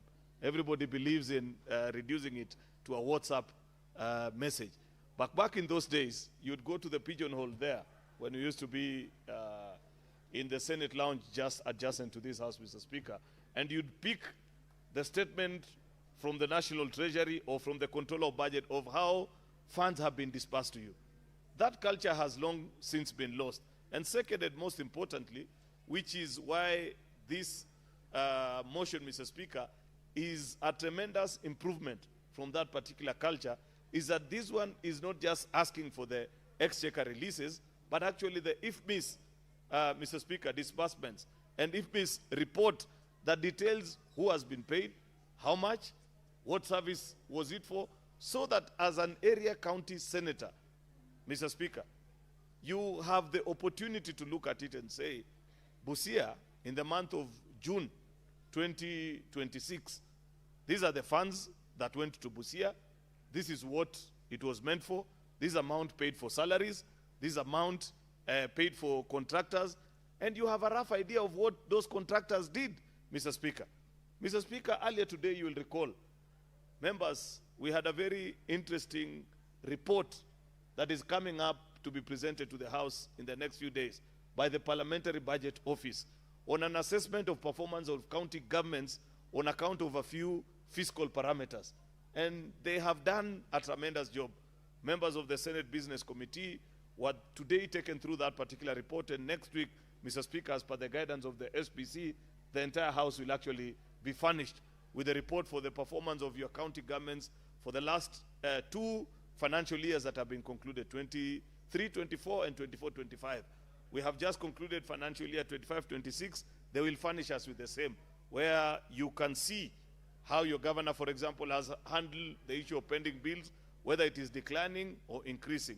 What is the eventual amount of funds that has been spent under development spend, Mr. Speaker, how much has gone to personal emoluments, and all that used as parameters to measure performance of county governments. To me, that is an improvement from the very archaic reports that we get from newspapers, Mr. Speaker, where you're told, oh, Governor so-and-so is the best performing governor in Kenya, with no reference to whatever parameter, Mr. Speaker. At least next week, Mr. Speaker, the Senate of the Republic of Kenya will be doing something that hasn't been done before, which is to measure and release this particular report. Mr. Speaker, I'm afraid that I'm giving a communication which I know you will later be giving better, but there is a way I'll tie it to this report and why my mind went to it, Mr. Speaker, that this Senate, Mr. Speaker, will actually issue a report on performance of county governments that is scientific and led by actual reports from other agencies, not us as a house. It is what the Auditor Generals are saying. It is what the Controller of Budget is saying. It is what the National Treasury is saying about funds received by the various county governments. And therefore, nobody will accuse the Senate, Mr. Speaker, to say that you have favored this or that particular county government. Why am I speaking to that, Mr. Speaker? I was just tying it to the improvement that Senator Andrew Omtata wants us to have in the reporting structure of IFMIS reports that are sent to this House, Mr. Speaker, because when you receive a report on exchequer releases, it is just a block figure where you know that 200 million or 300 million is the amount that went to your particular county with no particular or specific focus, Mr. Speaker, to what it actually did in your particular county, Mr. Speaker.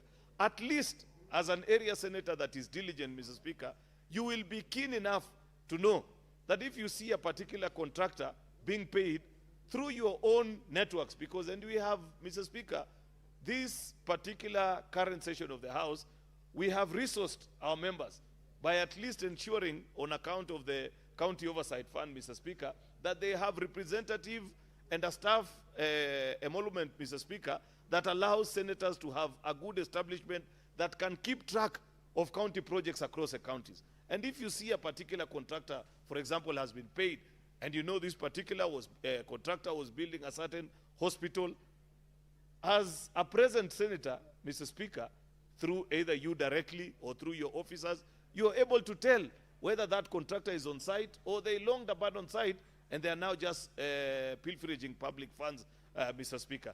This is why this motion is exciting to me, Mr. Speaker, because upon the passage of this motion, it is within our powers as a House of Parliament to actually direct the Treasury and say the House has resolved by way of vote that from this particular month of July 2026, furnish the House with the IFMIS reports of the particular counties.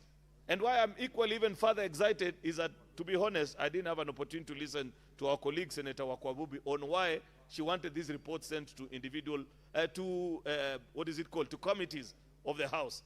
Because I feel the original idea that Senator Omtata had of making sure that these reports are sent to the individual senator, Mr. Speaker, is much more accurate, Mr. Speaker, because when you receive the report of your particular county, the county that you represent in this House, you have in your mind the presence to understand the projects that are going on in your county, and you can appreciate whether your governor is doing the right thing, paying for projects that are ongoing, or they are doing what in common parlance across county governments, Mr. Speaker, has come to be commonly referred as paying for air, where you have contractors, Mr. Speaker, who, Mr. Speaker, have companies that are just readily available for pilfering funds. You will never see them doing any project in any part of the county, but if you go through the IFMIS reports, their payments are always regular, they are in huge figures, Mr. Speaker, and they are in duplicate of different companies named different names, but all belonging to the same clique of individuals. This is strengthening oversight. And Senator Omtata, when you do a good thing, you deserve to be told you have done well.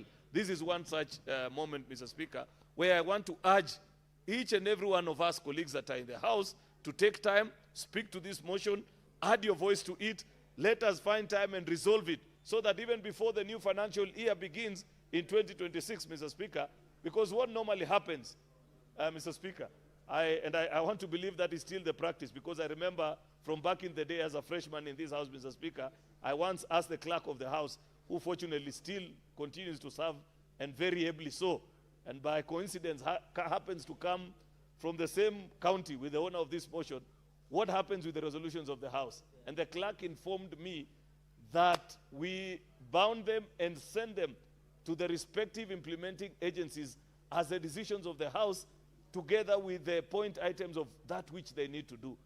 I want to believe, Mr. Speaker, that that still holds as a true position of how we transact our business. And at the passage of this motion, the CS for National Treasury, who if this falls under, Mr. Speaker, will definitely just be directed to implement as guided. And if he has trouble implementing this particular resolution of the House, Mr. Speaker, there is no problem. We will summon him here, we'll come and explain to him why we need to receive those reports on a regular and accurate basis. This is the oversight that Kenyans dreamed about when they passed the 2010 Constitution, where they want a Senate, Mr. Speaker, that is properly updated, that we are not just politicians waiting for reports from the Auditor General, Mr. Speaker, 12 months after the crime has already happened. The original sin, Mr. Speaker, happens at the time of payment. That is a time that you can raise concern, including with your county assembly, and writing to them and saying, why do I see resources continuing to go to a particular project, yet you know, member of county assembly for a particular ward, that this project long stalled, Mr. Speaker, and money should not be going to that particular. It will also be important, Mr. Speaker, so that even when we receive these IFMIS reports, you can ask your governor, why out of 500 million shillings that you have received in a particular month, as a chief executive officer for your county, how do you feel that out of an exchequer release of 500, you've used 450 to pay for personnel emoluments, for example, Mr. Speaker? It could be this or the other, because one of the biggest challenges in that report that I referred to early, there is a county, you'll see the report next week, I don't want to preempt debate, Mr. Speaker, that is spending upwards of 60% of the resources, Mr. Speaker, that have been devolved to them, Mr. Speaker, to just pay for recurrent expenditure. Surely, how in the name of devolution is that being allowed to pass? Yet you know, under statutory considerations, Mr. Speaker, 35% is the maximum allowed ceiling under that particular vote. But we have allowed these things. In fact, Mr. Speaker, you know for a fact that if you go through the audit reports, I don't know if you do this, members, of almost more than 60 to 70% of our 47 counties, almost more than half of the resources that you're devolving to counties, that 400 and, I don't know, was it 420 or 425 billion that you're passing? More than 50% of it in 70% of the counties is just paying salaries. Meaning you cannot even refer to yourself as a governor. If you're a governor and you're spending more than 50% of the shareable revenue to pay salaries, then you should change the notice on your entrance to your office. Don't refer to yourself as a governor. Say you're entering the office of the paymaster, because that's all you're doing. You're just paying salaries, Mr. Speaker. There's nothing you're governing in that particular county, or the payroll master for that particular matter, Mr. Speaker. Therefore, Mr. Speaker, I am particularly excited about this consideration.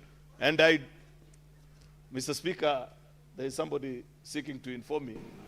And do you wish to be informed by Senator Kadri? Yes, I don't mind, Mr. Speaker. Proceed, Senator Kadri. Thank you, Honorable Speaker, and thank you, Honorable Majority, for accepting information. The information should have come a little earlier. You wanted to know why Senator Wakwabubi was talking about the committee. I am the one who actually raised the point that Senate mandate under Article 96 of the Constitution contemplates collective responsibility. Therefore, it is okay for elected members to get reports, but how about the nominated members? We also play an oversight role. We would actually be able to inform you, I believe, Honorable Senator Cheruyot, looking at the report for Kericho, I will have the eye that will tell you what was done or done badly around gender, what was done or done badly around disability inclusion, what was done or done badly around youth inclusion. So that's why I felt the report should be sent to the Senate. Of course, they will reach the 47 as well as the others. Thank you. Speaker, I hear Senator Catherine Muma, and that's very useful information, I must say, Senator Catherine. But nothing really stops our colleagues, the nominated senators, from accessing this particular report. It's only that we have said, send it to the individual senator, and as well acceptable or available, sorry, rather, to all the other members of the various delegations, Mr. Speaker. Because I agree that as a nominated member of this House, you have a duty to equally oversight as much as those of us that come to this House by way of universal suffrage, Mr. Speaker. And therefore, I don't think in the way that we have proposed, we disenfranchise you of that particular responsibility. The only problem is that the reverse, Mr. Speaker, actually makes it difficult for us, because we already have experience with Public Investments Committee, Public Accounts Committee, where the only interaction we get to have with audit reports from our counties, Mr. Speaker, is when we get that opportunity to appear before them when our county governments are invited. Therefore, I felt that the original idea that Senator Mtata had where this is sent to you as an area senator, Mr. Speaker, is a better idea. And that will be available to all of us as colleagues. Therefore, Mr. Speaker, I want to appreciate this is good improvement. I must register, Senator Umtata, that this is a noble initiative, and I hope that the CS for Finance and those that are in charge of the FMIS departments are ready with the reports, because I can see from the mood of the House, Mr. Speaker, that members are excited to see this. Separately, Mr. Speaker, and while risking to be relevant, and know that it's important to be relevant, I must celebrate something noble that happened this weekend. Did you notice, Mr. Speaker, that this weekend there were so many political activities, but there is absolutely none, at least none that caught my attention, that was infiltrated or, Mr. Speaker, interfered with by goons across the entire republic? That is the Kenya that we want, Mr. Speaker. I hope the owners of goons from whatever part of the country they come from, Mr. Speaker, can continue with that particular trend. I don't know whether it is because of the threat from the IG or whatever. Allow people to come and say whatever they want to say. The owners of the power, Mr. Speaker, who are the voters, Mr. Speaker, will have their eventual say in all these matters. With those many remarks, Mr. Speaker, I beg to support. Thank you. Very well, Senator Ososi.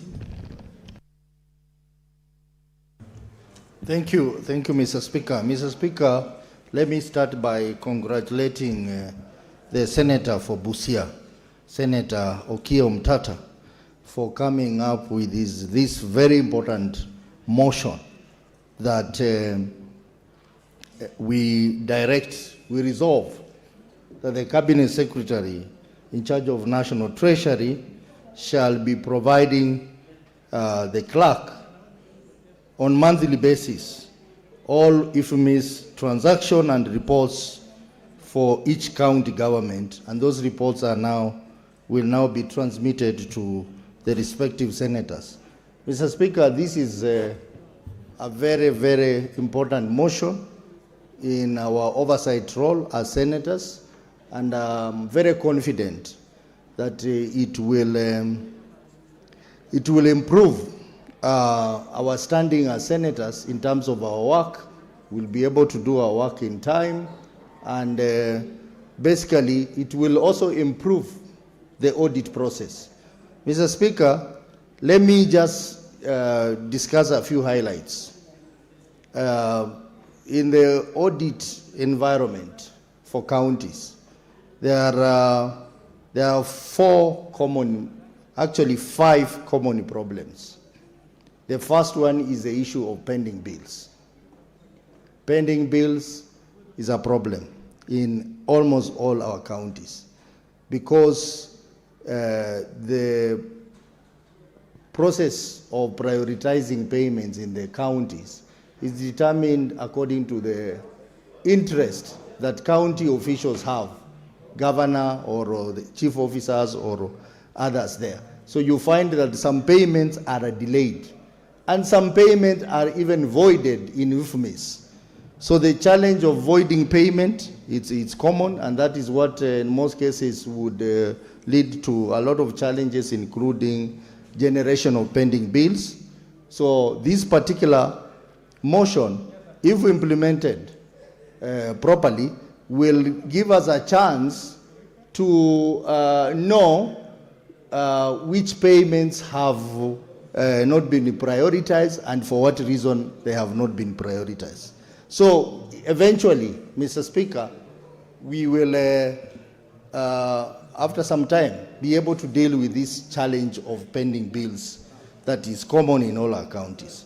The other major problem that we experience in our counties is diversion of funds, where the counties make requests to the controller budget for some payments. Once the controller budget has approved the request, those requests are substituted with other payments which were not approved by the controller budget. And actually this also leads to pending bills. So the issue of diversion of funds, which is a crime, Mr. Speaker, will be able to be flagged out by senators because we will be able to know which particular payments have been diverted and which ones have not been diverted.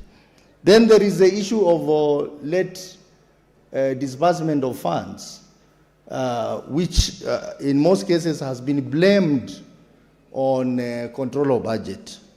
But sometimes it is also largely to do with the treasury.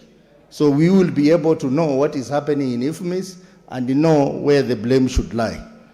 Then there is a challenge of non-remittance of statutory deductions, where counties make payments without paying taxes, without paying SACCO dues, without paying pension, and this has been a problem in most counties. We will be able to flag out all this. Mr. Speaker, so this motion is important. I want to support it. And most importantly, it will help us to stop being morticians, Mr. Speaker. You know, we are basically morticians. We wait for the Auditor General to do his report, and then now we come a year later. Now the system has improved because of Article 229, Mr. Speaker. But before that, we could even look at reports that were done 2-3 years ago. We will be able to do these things almost in real-time time. 1 month period, we'll be able to discover if there is any major fraud in the offing or any major anomaly, and we'll be able to pick it up. So instead of waiting for the Auditor General to do her reports to us 1 or 2 years later, we'll be able to pick up in time and be able to act on it as soon as possible. But, Mr. Speaker, as I said earlier, there are gaps in the audit process. If you look at the Auditor's General reports and the process, you realize that there are huge gaps. You know, the law does not allow the Auditor General to give us the draft management letters that they usually give at the point of exit meeting. But if you look at the draft management letters, it usually has many, many issues which don't end up in the main audit report that is published. Mr. Speaker, this process will allow us to be able to flag out some of those issues which don't eventually end up in the audit report that is published by the Auditor General. And therefore, that will help the Senate to enhance its oversight role, to enhance its governance issues on matters to do with funds in our counties.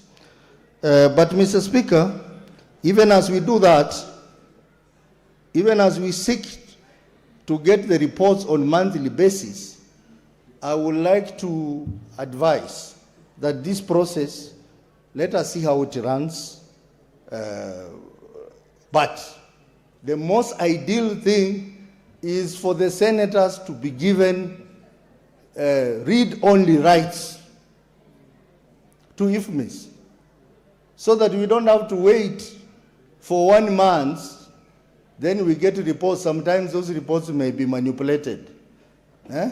Some important information may be omitted. So we come and look at it a month later. The most ideal thing would be we are given access to IFMIS, read-only access, and we are able to check for ourselves what is happening in as far as payment in our counties is concerned. That will help a great deal. Real-time access to IFMIS. But, Mr. Speaker, even with that IFMIS access, we'll still be incapacitated. Even with these reports that we are talking about, we'll still be incapacitated. I think the most ideal thing, and this is something that we have been crying for, we need IFMIS to be made an end-to-end solution, financial management solution. Right from the counties where we have COB officials, then coming to COB, the approval process they undertake, and then coming to the payment at Treasury through IFMIS, and then eventually to Central Bank. The challenge of IFMIS is that IFMIS is not yet an end-to-end solution. So even if we were to compare the approvals that have been made by controller of budget against what has been paid, we'll still have it a problem to us. Because now we are not able to see in real time what the controller of budget has approved to be paid. So I think even as we support this motion, the most ideal thing would be, one, to be given real read-only access to IFMIS. Number two, to push so that we have an end-to-end IFMIS solution. That would help. Because I still see there will be a lot of back and forth in this process because of the manual aspect of these reports which be generated by the Auditor General. Mr. Speaker, I have talked about Parliament being like a mortician. I think if we look at other jurisdictions, like in the UK, we must appreciate that the Auditor General has the constitutional right to do the audit process. But internally in Parliament, we need to have an internal audit unit so that some of these things are flagged out before, in real time, before the Auditor General comes up with a report a year later. And we are able to deal with the frauds that happen in our counties in record time. So I think that is something that the Parliamentary Service Commission has to think about. And it's not just Senate, even national government. Parliament has to have an internal audit function that can give us reports on our counties or public sector so that we are able to do our oversight in real time. Mr. Speaker, this recommendation will also help us deal with the gaps that we have in our oversight process and in our audit process. And Mr. Speaker, our county offices will function better than we are doing now, because even getting information from counties, Mr. Speaker, is a problem. The senator for Busia had a problem with the county government of Busia because he could not get documents that he wanted. And I'm sure the rest of us here have problems getting information from our own counties. So this is going to help. Mr. Speaker, as I wind up, now that we are talking about audit, I think the audit, the framers of our law gave the responsibility on oversight committees to minority side. In the old system, we used to call it opposition side. Mr. Speaker, I think we need to relook at this. Because if you have decided to join the government, ideally you should not lead or participate in oversight committees. That is wrong. Because what are you oversighting? We need to rethink this thing. If you make a decision, even if you are on the minority side or on majority side, and you make a decision to be on the government side, then ideally it is not moral for you to chair or be the vice chair of an oversight committee like PIC or OPAC. I am just giving an advice because of what is happening in this house and even in the National Assembly. You cannot be, for example, the chairman of PAC in National Assembly oversighting the same government that you are supporting on a day-to-day basis. Then that is no oversight. So even as we do this, I know Senator Omutata is working on something on this. And this will help this country if we go that direction. But if we go in direction that people who are in government side can be the ones leading oversight committees, then we are not doing oversight, Mr. Speaker, because you know what it means if you are oversighting someone you are supporting. I think even as we do all these good improvements, that is one area that must be looked into carefully so that we can give confidence to the Kenyans and the public that indeed the houses of parliament are serving the people of Kenya in terms of oversight. I think this motion will help us a great deal. But then, as alluded by the majority leader, I think motions are passed by this House. But this motion, sometimes implementation becomes a problem. And that is why, Mr. Speaker, I still support the idea of us having a committee on implementation so that some of these things, good things that we pass in this House are followed up in sufficient time by a specific committee to ensure that they are implemented. I fear that 60 days after we pass this motion, I fear that maybe Treasury may not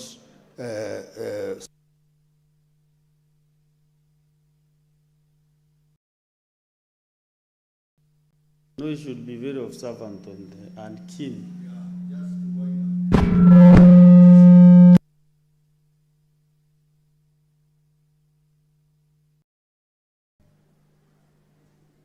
Seconds, just put the full stop within 30 seconds. Thank you, Mr. Speaker. So, Mr. Speaker, I want to call upon, I think, Finance Committee.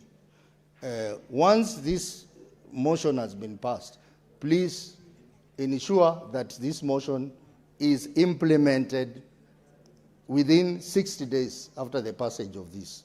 Otherwise, we will not be doing justice to the member who has come up with this motion and many of us who are supporting this motion. Mr. Speaker, I support. Senator Tsalegai Samson.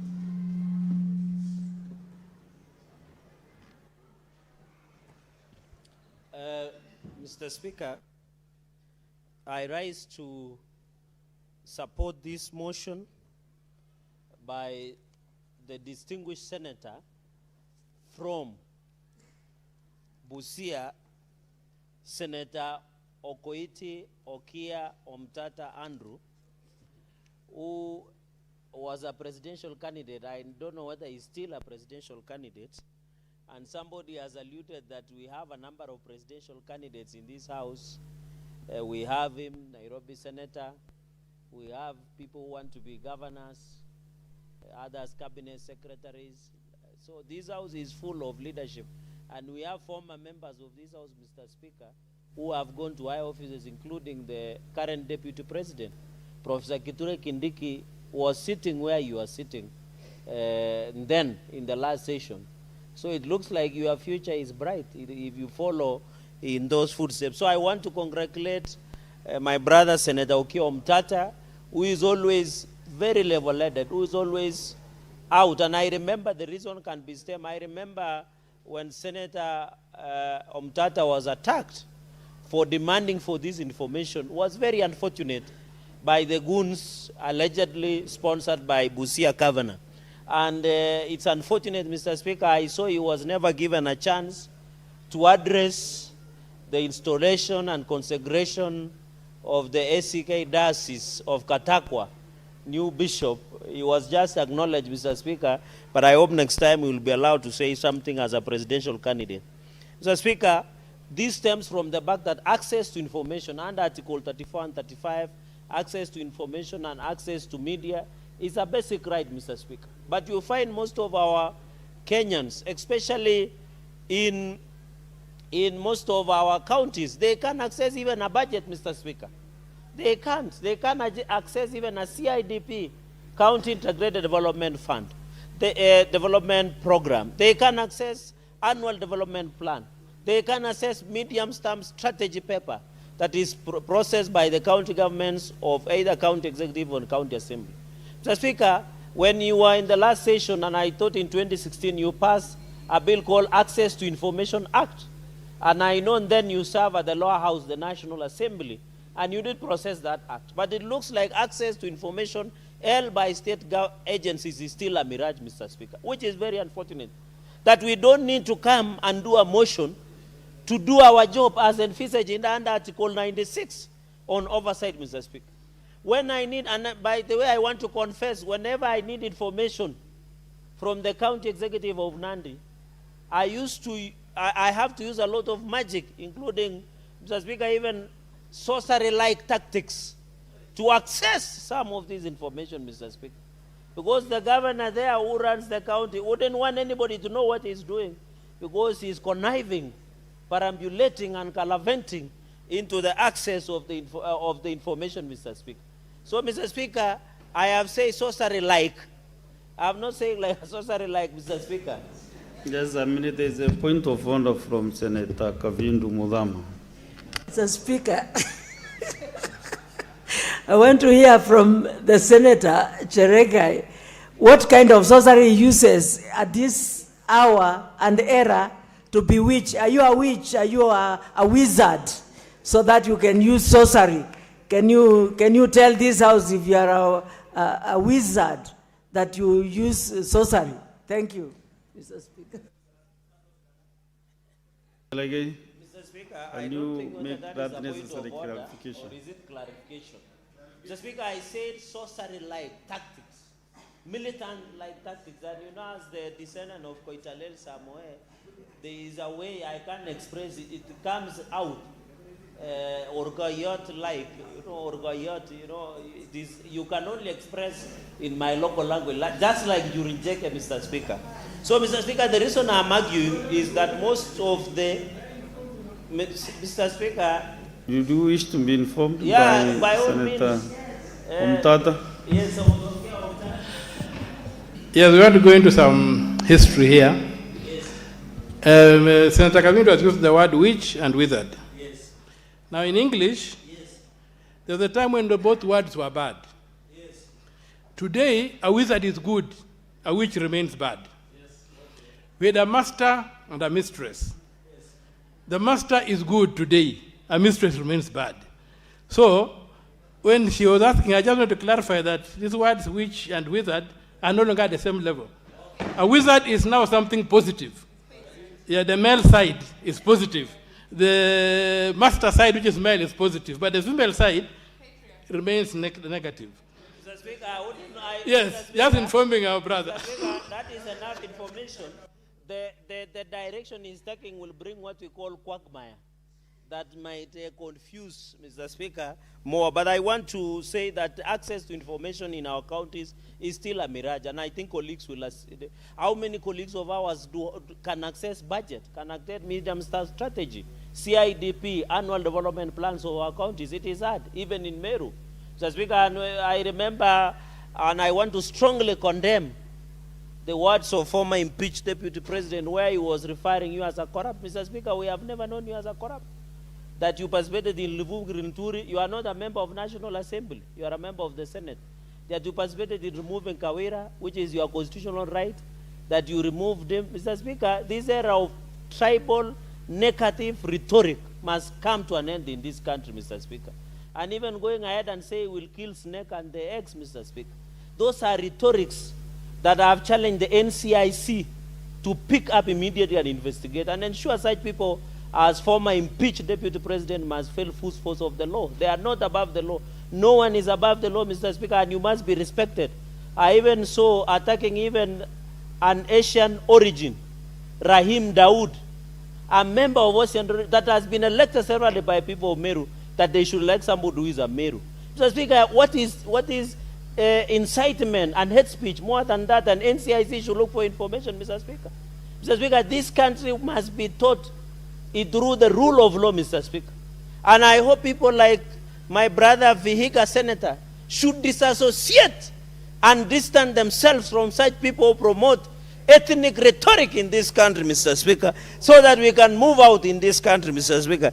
Mr. Speaker, let me get to the substratum and the flesh of the matter at hand, Mr. Speaker. So I want to thank Senator Okiya Omtatah.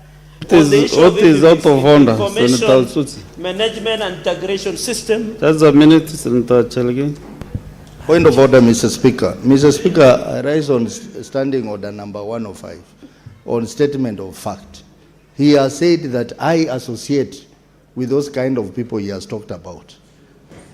Mr. Speaker, I want to be very clear that I, Godfrey Osotsi, I associate and proudly associate with the Linda Mwananchi movement. And Linda Mwananchi is a movement that is going to change this country for the better, under the leadership of His Excellency Edwin Watenya Sifuna, not the people that he's referring to. And I also want to tell you that I cannot associate Senator with the UDA in any manner, or the other UDA-B that belongs to the people who wear orange here. Actually, what he said is you should desist. You should not associate yourself with such characters. Mr. Speaker. But you want them to do a bit of your some politics. Yes, Mr. Speaker, you know when Senator Cherargei is speaking, he wanted to get the limelight. But I want to reply. Let's get another point of order as a UDA, from the majority. We don't want Ososi, even in the next life. We will never allow Ososi to join UDA. Even if he comes like an angel, I can confirm to the House that as a ranking member of UDA, we will Senator Chalagay.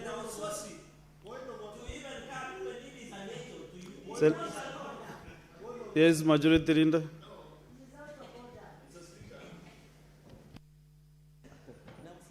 Mr. Speaker, now this debate has been lost. I wanted to interrupt at the time where Senator Osotsi said, I can never associate with UDA. Yet I know, Mr. Speaker, that unless, Mr. Speaker, I don't recall well, in my life in this parliament, we have associated with Osotsi very well.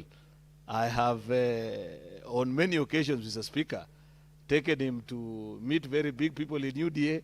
We have done functions with him in Vihiga, with representation from the UDA party. Mr. Speaker, made donations there.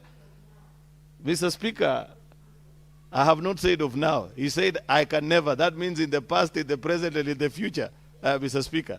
The future, nobody knows. The present is what we know. But at least I wanted to remind him that in the past, he has done it. Mr. Speaker, I don't know what he intends to do with. No, honorable senators, you know, we are done with the happy hour. That is the statement time. So we are now on serious business, debating a very, very important motion by Honorable Okiya Omtatah. But now we are degenerating into another happy hour, which was closed by the former chair. So proceed and conclude. Your time is up, actually. Chair, no, the time is still, I have time. Mr. Speaker, information management system, and I want to say that, Mr. Speaker, my argument of IFEMIS after 2016 OAG report, this IFEMIS is an intentional fraud sponsored. Because IFEMIS as a system allows what we call voiding of payments by counties. And this is where governors are stealing the money. Because this IFEMIS, Mr. Speaker, it has what we call unexplained cancellation, control override, and ledger discrepancies. And this was captured by the OAG report, Mr. Speaker. Mr. Speaker, there is also the issue of network architecture that has not been captured. Then there is lack of end user, where the Vihiga senator has alluded to, Mr. Speaker. So looking at this report, and colleagues should be aware that the reason, and you have to appreciate, Mr. Speaker, that there are many in the report of the OAG that IFEMIS, as a system, has not assisted counties in transparency and accountability. And that is why when approvals and requisitions are made to the COB, the controller of budget does not have a view to the end user. And that is when voiding of payments happen, Mr. Speaker. And therefore, Mr. Speaker, we must ensure that even in this system, and Senator Omtata, through the Speaker, should be aware that there is also lack of integral service level agreement that was noted, inadequate backup policies, Mr. Speaker, and also security issues, including duplicate of users and password expiry, and lack of proper approval processes. Mr. Speaker, you have to note that this is one of the that was paid to the Oracle Egypt, a total of $705,600 US in 2011-2012, and 2011-2012 $250,000 US. Mr. Speaker, the counties that continue to give voided payments, and this is, senators, you should be aware, this is where governors are stealing, is there were 14,000 in 2024-2025 approved payments amounting to 24 billion cleared by COB, but there was no valid documentation or justification, and these counties are 13. For example, Nyandarua Council unvoided 1.2 billion, followed by Samburu 1.6 billion, Kisumu 2.6 billion, Kajiado 2.2 billion, Busia 2.15 billion, where the governor was renovating a launch like ours there with more than 200 million. I think our launch was more cheaper. Bomet 1.27 billion, Mombasa 921 million, and Embu 313 million. All these colleagues were avoided payments that cannot be accounted for. 24 billion, including Machakos, is here. Machakos, I can't get it because my time is fast spent, but I will share with my colleague. It is 24 billion, Mr. Speaker, that were avoided. So it means 24 billion approved by COB but cannot be accounted for, which means they have been stolen, Mr. Speaker. Mr. Speaker, and therefore, I agree that each and every senator, every endman, must be able to access their reports, Mr. Speaker. And I'm happy that our students are here. This is a generation where it is digital. Literacy is the highest. But I saw an argument that as digital literacy and computers are used, the cognitive level comes down. But I'm happy they are here because they have here to learn.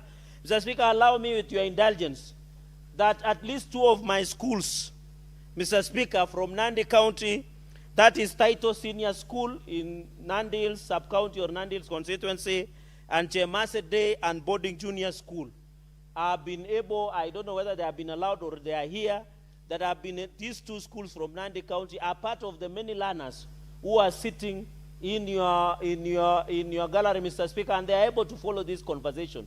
That we want them to, this is an era of digital literacy.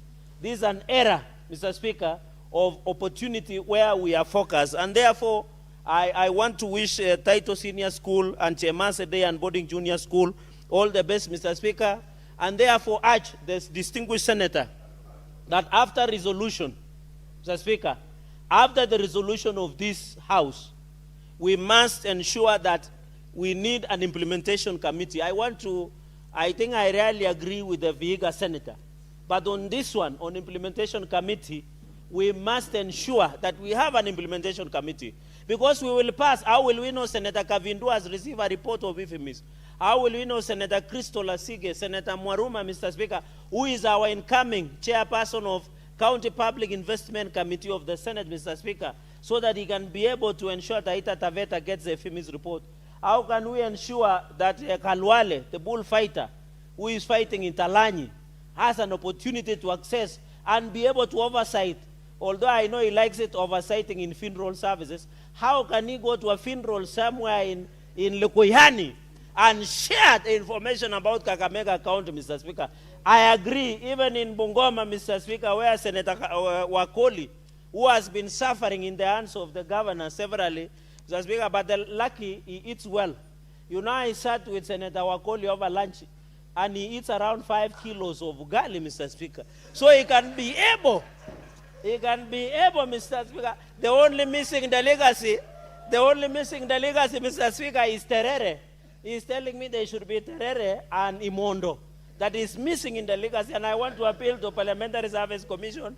How can you consume 5 kilo worth of ugali without proper Terere and Ingogo, Mr. Speaker? But I want to appreciate that in future we might include Mursik as part of the legacy, Mr. Speaker. So in an upshot, I want to agree with this motion.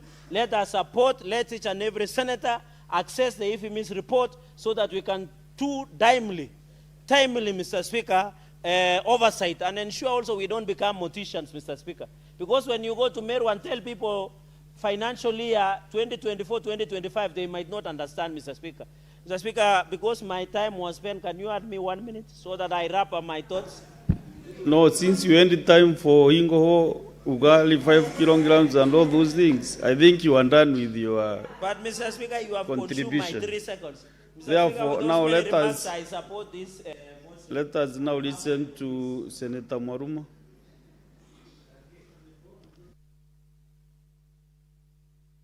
The mic. Thank you, Honorable Speaker, for this opportunity to have my input on this motion by the Senator for Busia, Senator Andrew Okia Omtata Okoiti MP, on the provision of IFMIS reports for county governments to the Senate. Mr. Speaker, the Senate is given the mandate to protect counties and their governments according to Article 96 of the Constitution, Mr. Speaker. Article 217, Mr. Speaker, of the same Constitution gives the Senate the mandate to oversight the funds that are dispersed to the counties, Mr. Speaker. I have to say that the primary oversight should be done by the county assemblies, Mr. Speaker. That is the primary oversight. Why? Because the county assemblies take part in doing the budgets. The projects and programs are done within the wards in the counties, Mr. Speaker. However, according to the ruling in the case of the Senate versus Council of Governors and 6 others, petition number 24 and 27 of 2019, that was consolidated in 2022, the Supreme Court affirmed the position of the Senate to oversight the counties for the funds appropriated nationally and locally generated revenue, Mr. Speaker.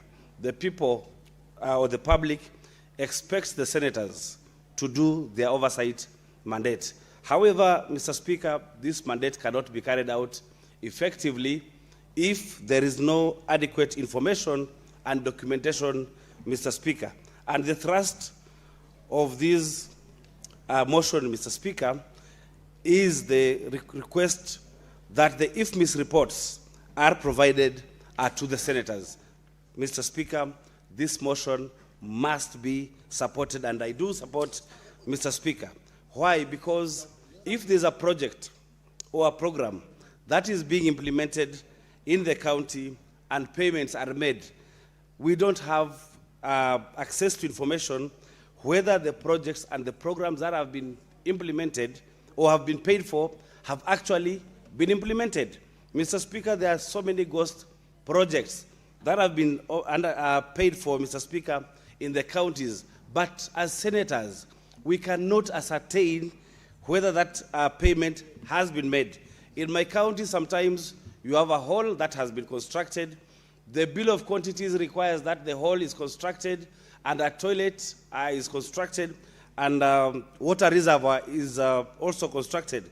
But you discover, Mr. Speaker, that the whole payment has been made, yet some of the components in the BQ have not been implemented. For example, full payment for a project overhaul maybe has been done, but there is no toilet that has been constructed, Mr. Speaker. So when we get this documentation, Mr. Speaker, it will allow the individual senators who are actually doing oversight across the counties using the Senate Oversight Fund to ascertain that whatever program of project has been paid for through IFMIS is actually in existence.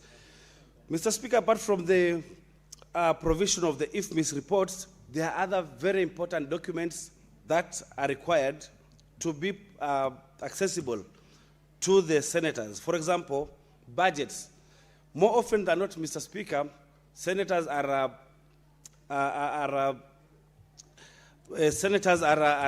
said not to be doing effective oversight because of lack of documentation. For example, when a budget is made, there are so many projects that appear in the initial budgets, which goes through public participation. But Mr. Speaker, when a supplementary budget is done, which supplementary budget does not go through public participation, the public says that we had our projects in the budget, but they have not been implemented. The money has been stolen, but the senator is not saying anything. But the problem is the public is not aware that having done the initial budget, there are other supplementary budgets that have been done, and the unfortunate part is that these budgets are done without public participation, Mr. Speaker. So we need also a view of the budgets and all the other supplementary budgets, but that now that it is not in this motion, maybe other motions should be done to make sure that all the necessary documentation that is required to do proper and effective oversight for the senators are provided, Mr. Speaker. The other documents that would really be important is the requisition for monies from the controller of budget, Mr. Speaker. Because then even if you are given the report from the IFMIS report from the accounts, Mr. Speaker, again you do not know which projects and programs have been requisitioned for payment. So even if you have that IFMIS document, but you do not know what the county governments had requisitioned, then you do not have two documents to compare. Mr. Speaker, also it's important that also there's a way that the projects and programs that have been requisitioned for payment, that information is there so that together or side by side with the IFMIS report, we can be able to ascertain that why is this project was requisitioned for payment, but finally it has not been paid for. And the culprit that the Senator Cherargei was talking about is called voiding of payments, that the county government can request for payment of a particular program, and then they end up paying another program.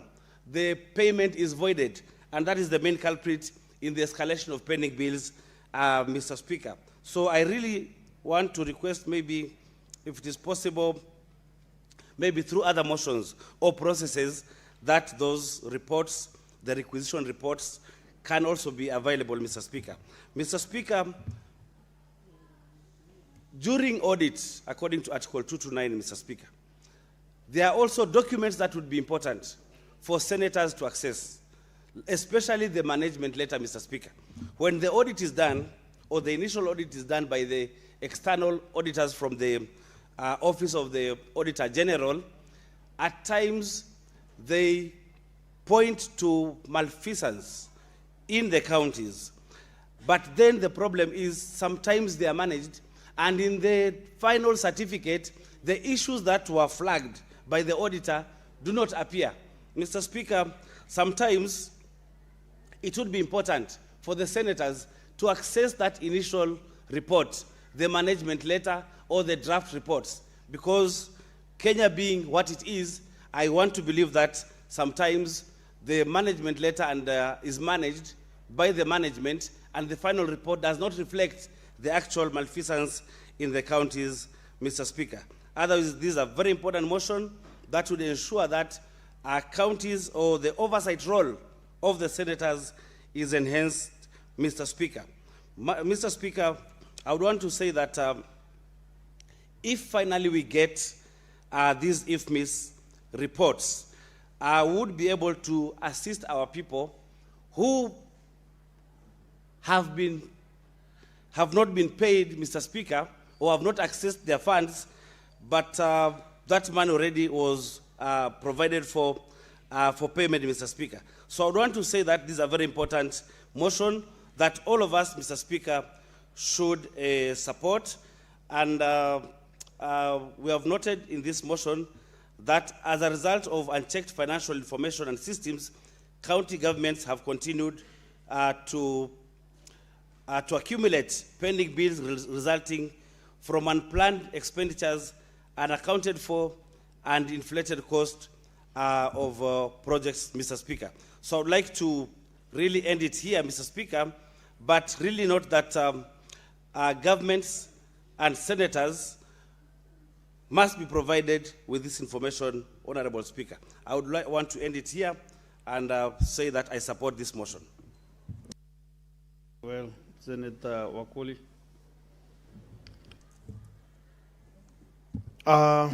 Asante Mheshimiwa Spika, ningependa mimi nidondoe hoja zangu kwa lugha ya Kiswahili kwa sababu Wakenya, Mheshimiwa Spika, wanaposikiza lugha hii ya Kiingereza hawaelewi kwamba ni mfumo ambao unahakikisha kwamba pesa zinalipwa na zinalipwa baada ya kufanya makadirio na serikali za kaunti. Mheshimiwa Spika, naunga mkono mapendekezo yaliyoletwa na Mheshimiwa kutoka gatuzi la Busia, seneta mwenzangu Mheshimiwa Okiya Omtata. Langu ni kwamba Mheshimiwa Spika, kule mashinani na jinsi tumezungumza katika kamati ya utekelezaji na kuratibu mipango ya Senate, ni kwamba yale ambayo tunaona kwenye magazeti na kwenye vitabu tunavyovibukua Mheshimiwa Spika, vingine si haswa jinsi vinavyoonekana kwenye vitabu. Na ninaunga mkono kwa sababu iwapo tutaona jinsi fedha zilivyotolewa na kulipa wanakandarasi na kulipa serikali ya kaunti na kuwalipa watendakazi ama wafanyakazi wa kaunti, itawezesha wao kuwajibika na sisi kuhakikisha kwamba kile tunachoona ni kile kilicho mashinani. Mheshimiwa Spika, Mheshimiwa Mwaruma ametaja kwamba katika magatuzi yetu, Mheshimiwa Spika, ni jambo la kusikitisha kwamba miradi ambayo ilianza mwaka 2014 mpaka sasa kuna miradi haijakamilika, na miradi hii iliratibiwa kwenye bajeti za kaunti, na kaunti haiwezi weka kwenye bajeti miradi ambayo haiwezi kukamilisha. Na tunafahamu fika kwamba mfumo huu wa IFMIS lazima walipokuwa naomba pesa za kulipa, kuna mtu lazima awajibike. So huu mfumo ambao Mheshimiwa Okiya anadai na anaomba kwamba tuweze kupata nakala, itatuwezesha na wale ambao wanafanya katika ofisi zetu katika kitengo cha kubukua, kuchunguza na kutia msasa, waweze vile vile kwenda mashinani, wadi kwa wadi, kijiji kwa kijiji, pale ambapo waliweka mipangilio hii, kuthibitisha kwamba mradi upo ama haupo, umetekelezwa vyema ama hapana, ama ni mradi gushi na pesa zimelipwa. Mapendekezo yetu Mheshimiwa Spika yataweza kuhakikisha baadhi ya kamati ambazo tunaongoza ama sisi ni wanachama kuzuru maeneo haya pia na kuthibitisha na kuandika mapendekezo ambayo hayatawezesha sisi kuwa kama wale ambao wanataka kufufua waliowafu. Mimi naomba wenzangu maseneta tuunge mkono pendekezo hili ili tuweze kuhakikisha kwamba ugatuzi unafanya kazi jinsi ilivyotakikana. Mheshimiwa Spika, wenzangu wametaja kwamba kuna baadhi ya wafanyakazi wale ambao wanafanya na Auditor General katika nchi ya Kenya, wanapozuru maeneo yetu na wanapoandika ripoti hizi, hata sisi tuna wafanyakazi katika ofisi zetu ambao wanapaswa kuenda sambamba na wafanyakazi hawa katika magatuzi, ili ripoti wanayoandika isiwe tu ya kisiri ambayo inabaki Nairobi, lakini pia wafanyakazi wetu waweze kutupa nakala hizi ili tuweze kuhakikisha kila mtu anawajibika. Mheshimiwa Spika, tumeona baadhi ya magavana wakidai kwamba kuna wafanyakazi gushi ambao wanalipwa ilhali hawapo. Lakini hakuna siku kiwauliza ni wafanyakazi wangapi unao katika serikali yako ambao ni madereva, ambao ni makatibu, ambao ni maseremala, hawezi kupa orodha Mheshimiwa Spika. Lakini iwapo mfumo huu utatuonyesha kwamba fedha fulani zililipwa kwenda kulipa marupurupu ya wafanyakazi, itakuwa rahisi kufuatilia na kujua ni wafanyakazi wapi, katika sekta ipi, katika idara ipi, na iwapo kuna wafanyakazi gushi itakuwa rahisi sisi Mheshimiwa Spika kufuata na kupata ukweli.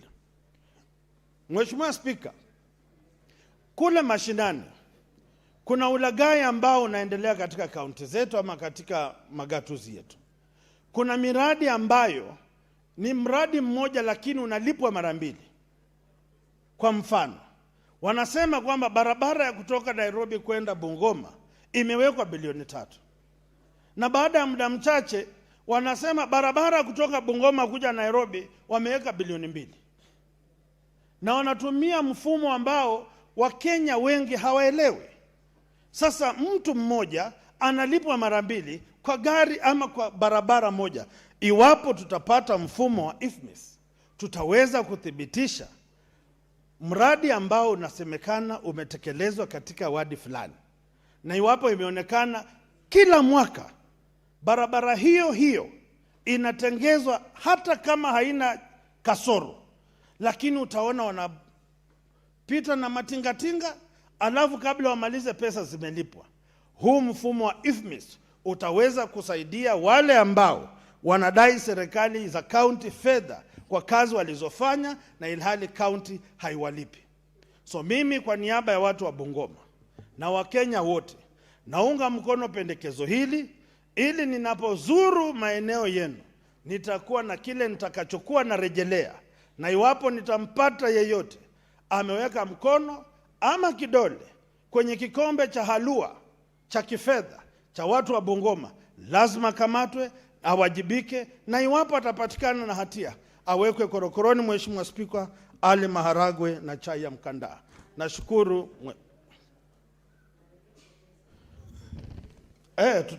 Tutanyakua mali aliyochota, lakini abaki kule akisaga meno. Nashukuru Mheshimiwa Spika. Senator Kavindu Mudhama. Thank you, Mr. Speaker, for this opportunity to congratulate Senator Omtata for this very important motion about the IFMIS records being brought to the senators. Mr. Speaker, we are really having big issues at the counties as elected senators because, Mr. Speaker, we depend on Auditor General's reports and control our budget to be able to pick what has not been done right or wrong at the counties. And Mr. Speaker, if we get this IFMIS report every month, as the motion has requested, it will be very easy for us to pick on the issues at the counties and follow up the issues and at least prevent a lot of damages being done to the counties. Mr. Speaker, when you go to many of the counties, you find a lot of stored projects, starting with Machakos County. A lot of stored projects from 2013 to date, which has not been completed, and those are taxpayers' monies that are lying there with at the stored projects. Mr. Speaker, the same with the pending bills. You'll find that we have a lot of pending bills in all the counties, not only in Machakos, but in Machakos we have pending bills of more than 5.5 billion. Mr. Speaker, these pending bills originates from the first governor of Machakos. He left pending bills of more than 3 billion. And right now we have also increased with the current governor. Mr. Speaker, with this IFMIS report on monthly basis, we'll be able to follow up what projects has been given to who and how many projects has been paid, because there's a tendency of giving people tenders and then they pay with the same money others who have not given. And that is why we have a lot of pending bills in the counties. Mr. Speaker, I want to say this report will really help us do our oversight according to Article 96. And then you'll find the governors go do public participation. And the people at the ward level give them the projects that they want done in their wards. But the next time they go, they will be given the same projects. So you wonder, what is the meaning of the public participation? If you will go do public participation, the ward people tell you what they need in their ward, and then you don't implement it, and you go back again asking them the same questions, and they give you the same projects, and yet monies are being used. We are fighting for devolution. We are releasing a lot of monies to the counties, and we are not seeing what this money is doing. So, Mr. Speaker, I really support this motion, and I request every senator to support this motion so that we can know as early as every month what is happening with the money that we take to the counties. Thank you, Mr. Speaker, and I support. Good. Senator Mutinda. Thank you, Mr. Speaker. And I rise to support this motion by the senator from Busia County, Senator Okia. Mr. Speaker, this motion really, first of all, it really helps us as the Committee of Finance and Budget. Our mandate is very vast. We have the responsibility on matters finance, and especially on pending bills, Mr. Speaker. Mr. Speaker, our committee where I serve interacts very highly with the Minister for Finance, Auditor General, Control of Budget, and all these different stakeholders, Mr. Speaker. The motion that has been presented by Senator Kio, which I highly support, Mr. Speaker, is really going to help us as a House from a bigger perspective, because normally what happens in the different committees, when a matter is brought up and delegated to a specific committee, a report is finally tabled depending on how the committee did its findings.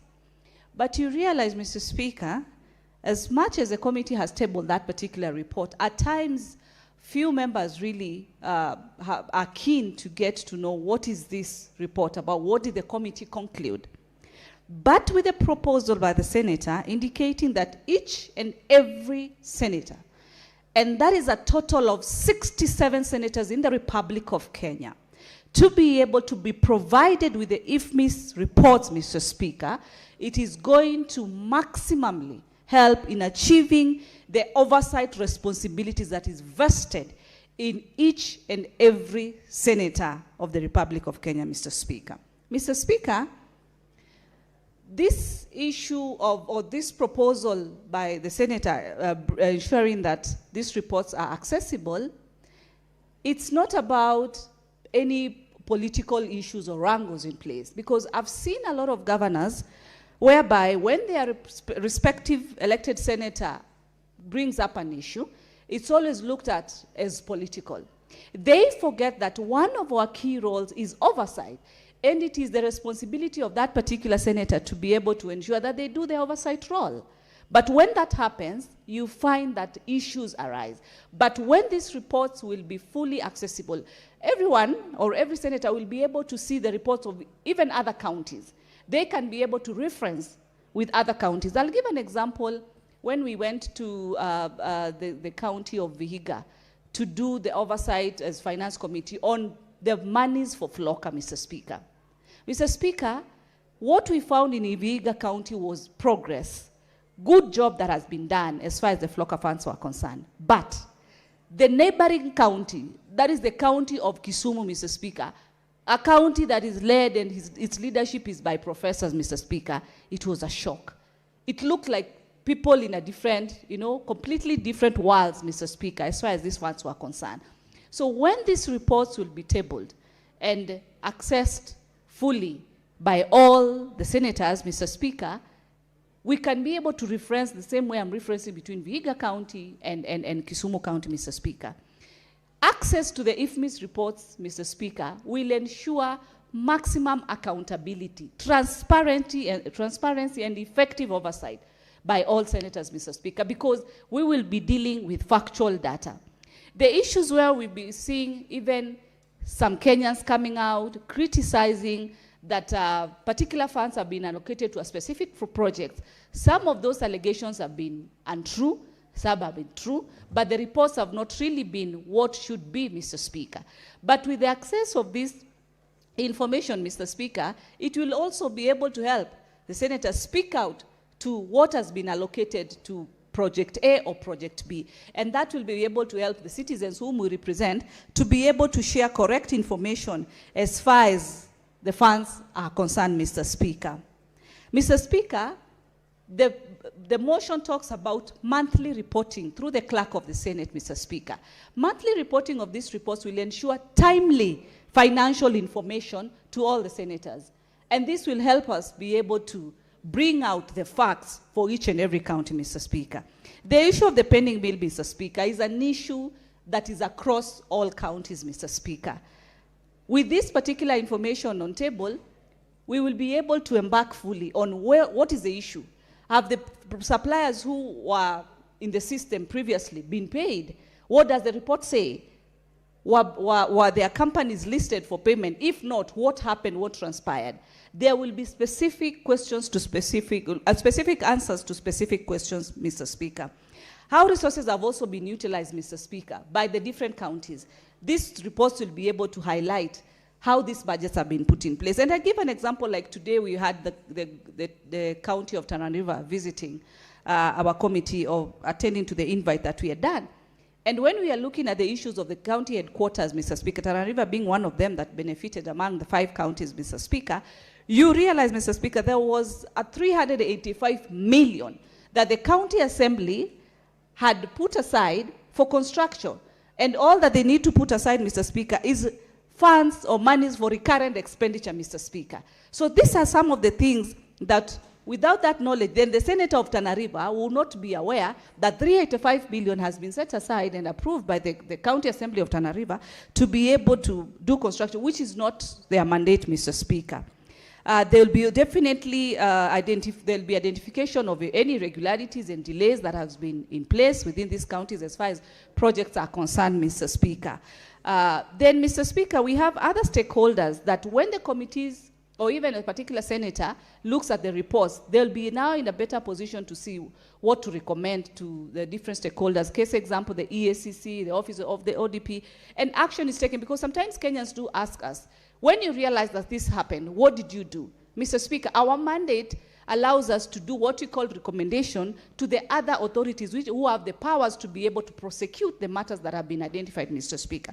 And so what I'll be able to conclude and say is that let all the offices provided by the Senate clerk, all the 67 offices, be able to access and have all these reports produced or tabled to all the senators, so that collectively we can be able to ensure that all these budgets, the audit reports, are accessible, and at the same time we are able to look at them deeply. I've had an opportunity, Mr. Speaker, when I served in the county investments committee, we were able to grill governors and matters audit.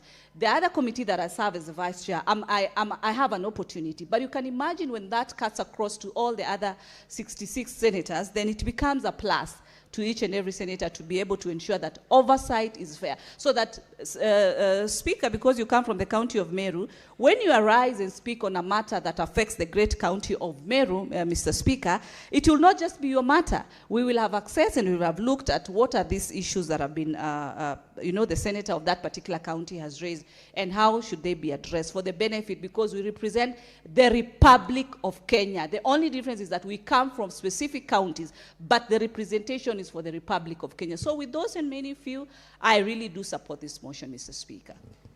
Senator Boni Karwale, Daktari. Mr. Speaker, I thank you. Mr. Speaker, I also rise not only to support this very important motion, but also to congratulate the Senator of Busia for this forward thinking.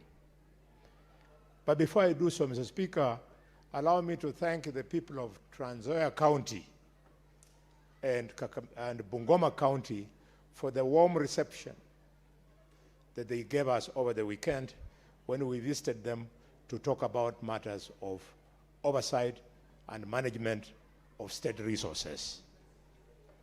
This was during the Linda Mwananchi rallies, Mr. Speaker. My first point, Mr. Speaker, is that Kenyans listening to us, some of them don't know what we are talking about. we are saying IFMIS. They're wondering what this animal called IFMIS that is being talked about in Parliament. Allow me therefore, Mr. Speaker, to very briefly tell them that what IFMIS means is a real-time monitoring of income collection and the expenditure that is done in real-time basis, so that the capacity of Parliament to oversight, Mr. Speaker, can be enhanced.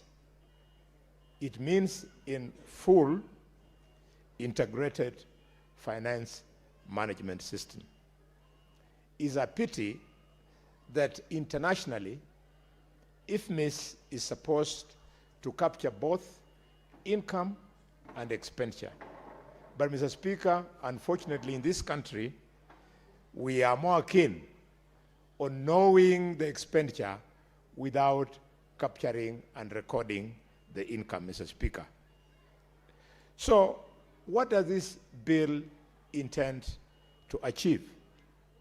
We want, using this law, Mr. Speaker, to make oversight that is better than what we are doing currently, because when you wait for the report of the Auditor General, some of those reports come 3 years late, 2 years late. But with IFMIS, we will have real-time monitoring and therefore oversight. What is more is that when you are not waiting for 3 years before you make a pronouncement as Parliament, or you make intervention as the area senator, as the county senator, or the area member of Parliament, then both income and expenditure in the county treasury is not transparent. Mr. Speaker, I therefore allowed the senator, because at the end of the day, IFMIS unifies budgeting with, Mr. Speaker, treasury operations, and finally with revenue management. Once you have this, Mr. Speaker, it then makes it easy for you to be a better oversighting chief over the financial transactions that are taking place within the county treasury. I'm glad that I'm speaking on this matter after my sister has returned to the house. My younger sister, Catherine Momo, I'm happy that you owned up, that your advice was sought by nominated Senator Catherine when she was attempting to amend this motion. Allow me to allay your fears. I could hear from your intervention that your fears are that if the reports go to the elected senators, then the nominated senators will not enjoy full access. Maybe. But there are two avenues that the Constitution allows you. And I don't know, because I'm not addressing you, I'm addressing the country. Let me refer you to Article 35 of the Constitution of Kenya. Mr. Speaker, quote unquote, Article 35 of the Constitution of Kenya states as follows: that every citizen has the right to access information held by the state, and that information held by another person and required for the exercise or protection of any right or fundamental freedom. And two, every person has the right to the correction or deletion of untrue, misleading information that affects that person. And finally, that the state shall publish and publicize any important information affecting the nation. So, Senator Catherine Muma, the fact that this information has been channeled to the senator of Kakamega. Senator Boni, why are you referring to Senator Muma? I had explained, probably your mind was not connected. I'm referring to her because she owned the intellectual property about the amendment that was made by nominated Senator Wakwabobi. So I was just responding to the remarks she made at that time because it's during debate.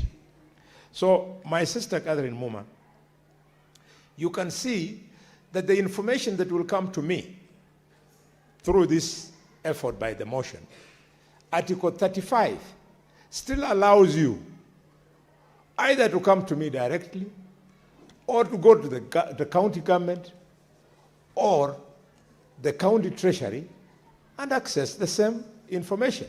It takes nothing away from you. Mr. Speaker, sir. Mr. Speaker, sir. Yeah, are you interested in being informed? Oh, certainly. I would not refuse to be informed by Sister Catherine. Proceed. Honorable Speaker, thank you for allowing me to inform Senator Halwale. I wish to inform Senator Halwale that my intervention was not about individual senators looking for information. My intervention was about the oversight role of the Senate.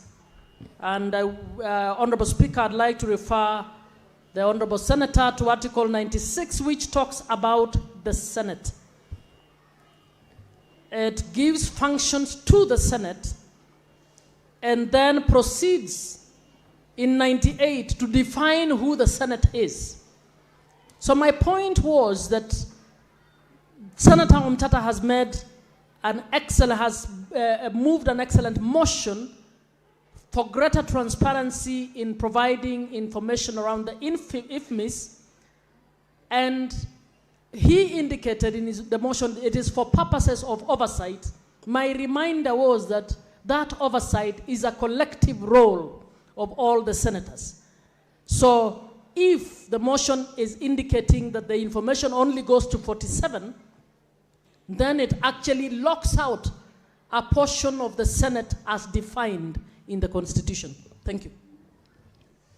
Thank you, Mr. Speaker. I'm happy to be... Karwale, just a minute. I give some guidance. Honorable Senators, you know we resolved in this House on the 11th of February. This motion that we have is time-bound for 3 hours. And the motion, according to its timing, should end at 17:31 hours. But then I can't see the mover here because he should get his 15 minutes to reply. So I want you to spend 2-3 minutes to clear, then I'll give an opportunity to the 2 senators queuing here, at least to take 5 minutes each, and then we conclude this motion. Thank you, Mr. Speaker. I stand guided, but I also know that your direction does not take away my right under rules of debate to debate full time. For But because of your respect... For 15 minutes. Yes, because of your respect, Mr. Speaker, I stand Actually, guided. you are now at the 70th minute. I have? 7. 7 minutes. I'll squeeze through. I compress within a short time. Mr. Speaker, I appreciate the intervention by Senator Catherine, and I'm so informed. We will do further discussion about it behind the tent. Finally, Mr. Speaker, going to specific projects in counties. This thing is God-sent. You go to a county like Kakamega, we have hundreds of million shillings that were released by the county assembly so that the governor of Kakamega could pay for the road from Lumakanda to Pan Paper. The money has been released. It has been voided. The contractor has not been paid. He has left site after doing only a small distance of 2.5 something kilometers to the gate of the deputy governor. Similarly, the road from Bulimbo, Harambe, to go all the way across to Kaunga, again, money has been released in hundreds of millions. The contractor has not been paid. He has left the site, Mr. Speaker, and only 3 kilometers have been done to the gate of the governor. If we had this kind of facility, I would not be leaving it to MCS alone. I would not be waiting for 3 years after the Auditor General has prepared. I would intervene early so that this wastage, not only of time, but denying people an opportunity to access services, both through the contractor who was not paid and the public not making use of the intended project, would have, Mr. Speaker, have been avoided. Mr. Speaker, the people of Kakamega should know that this motion will help me to push their governor so that currently the road for which over 400 million shillings was released from Mumiasi town in a place called Muiboma, all the way up to Matawa, that was intended to go up to Indangalasia, I would have tracked it. But the governor of Kakamega, instead, he voids this money. We are afraid, Mr. Speaker, that this money is what we see in the so-called empowerment rallies, where millions of shillings are being wasted to meaningless programs that do not match the budget of the County Assembly of Kakamega, Mr. Speaker. Mr. Speaker, finally, but not least, I want to thank Senator Catherine. You have no idea how an elder brother gets proud of a younger sister when the effort starts showing. This is the way to go. There are a lot of people in Nairobi who have come to do parliamentary work, but instead who have become businessmen, joining others to steal from public coffers. I thank you, Mr. Speaker. Senator Sige. Thank you, Mr. Speaker. You know, Senator Okia Omtata is one of the most dedicated members of Justice, Legal Affairs and Human Rights Committee of the Senate, which I chair, and I must appreciate him for the good work that he's doing in that committee. Besides that, Mr. Speaker, the motion that Senator Okia Omtata has filed before this House, and which we are currently debating, is a timely motion. Mr. Speaker, being a public interest litigator, and of course, by extension, a supporter, a great supporter for that matter of devolution, Senator Omtata has done more than what all of us would have done in bringing this particular motion. And Mr. Speaker, the reason is what everyone has said. We are expected to strengthen devolution. We are expected to support our county governments. And we are expected to ensure that governance of all our county governments and the resources that we distribute from this House and allocate to our respective counties are utilized for the purpose that they are supposed to. But, Mr. Speaker, of course, without data, without information, and without statistics on how that resource is being utilized, we find that most of our county governments, Mr. Speaker, have abused and corrupted the resources which were meant to do certain public projects, serve the people, and improve the livelihoods as it was envisaged by the drafters of the Constitution that introduced devolution. And so I want to appreciate Senator Omtata for this timely motion, and also for extending the motion to make reference to the litigation and the pronouncements that the various courts and matters which he has prosecuted before courts have pronounced themselves in protecting devolution. Mr. Speaker, one of the main reasons why we allowed such motions is because it enables the House and the public in general to appreciate what IFMIS was aimed at when it was first introduced. And Mr. Speaker, during the first tenure of the first county governments in 2013, when IFMIS was rolled out immediately upon that devolution for 7 counties being established, the aim was that in the presence and the proper use of the systems that are in place, we will be able to serve the public in the best manner that was expected of them.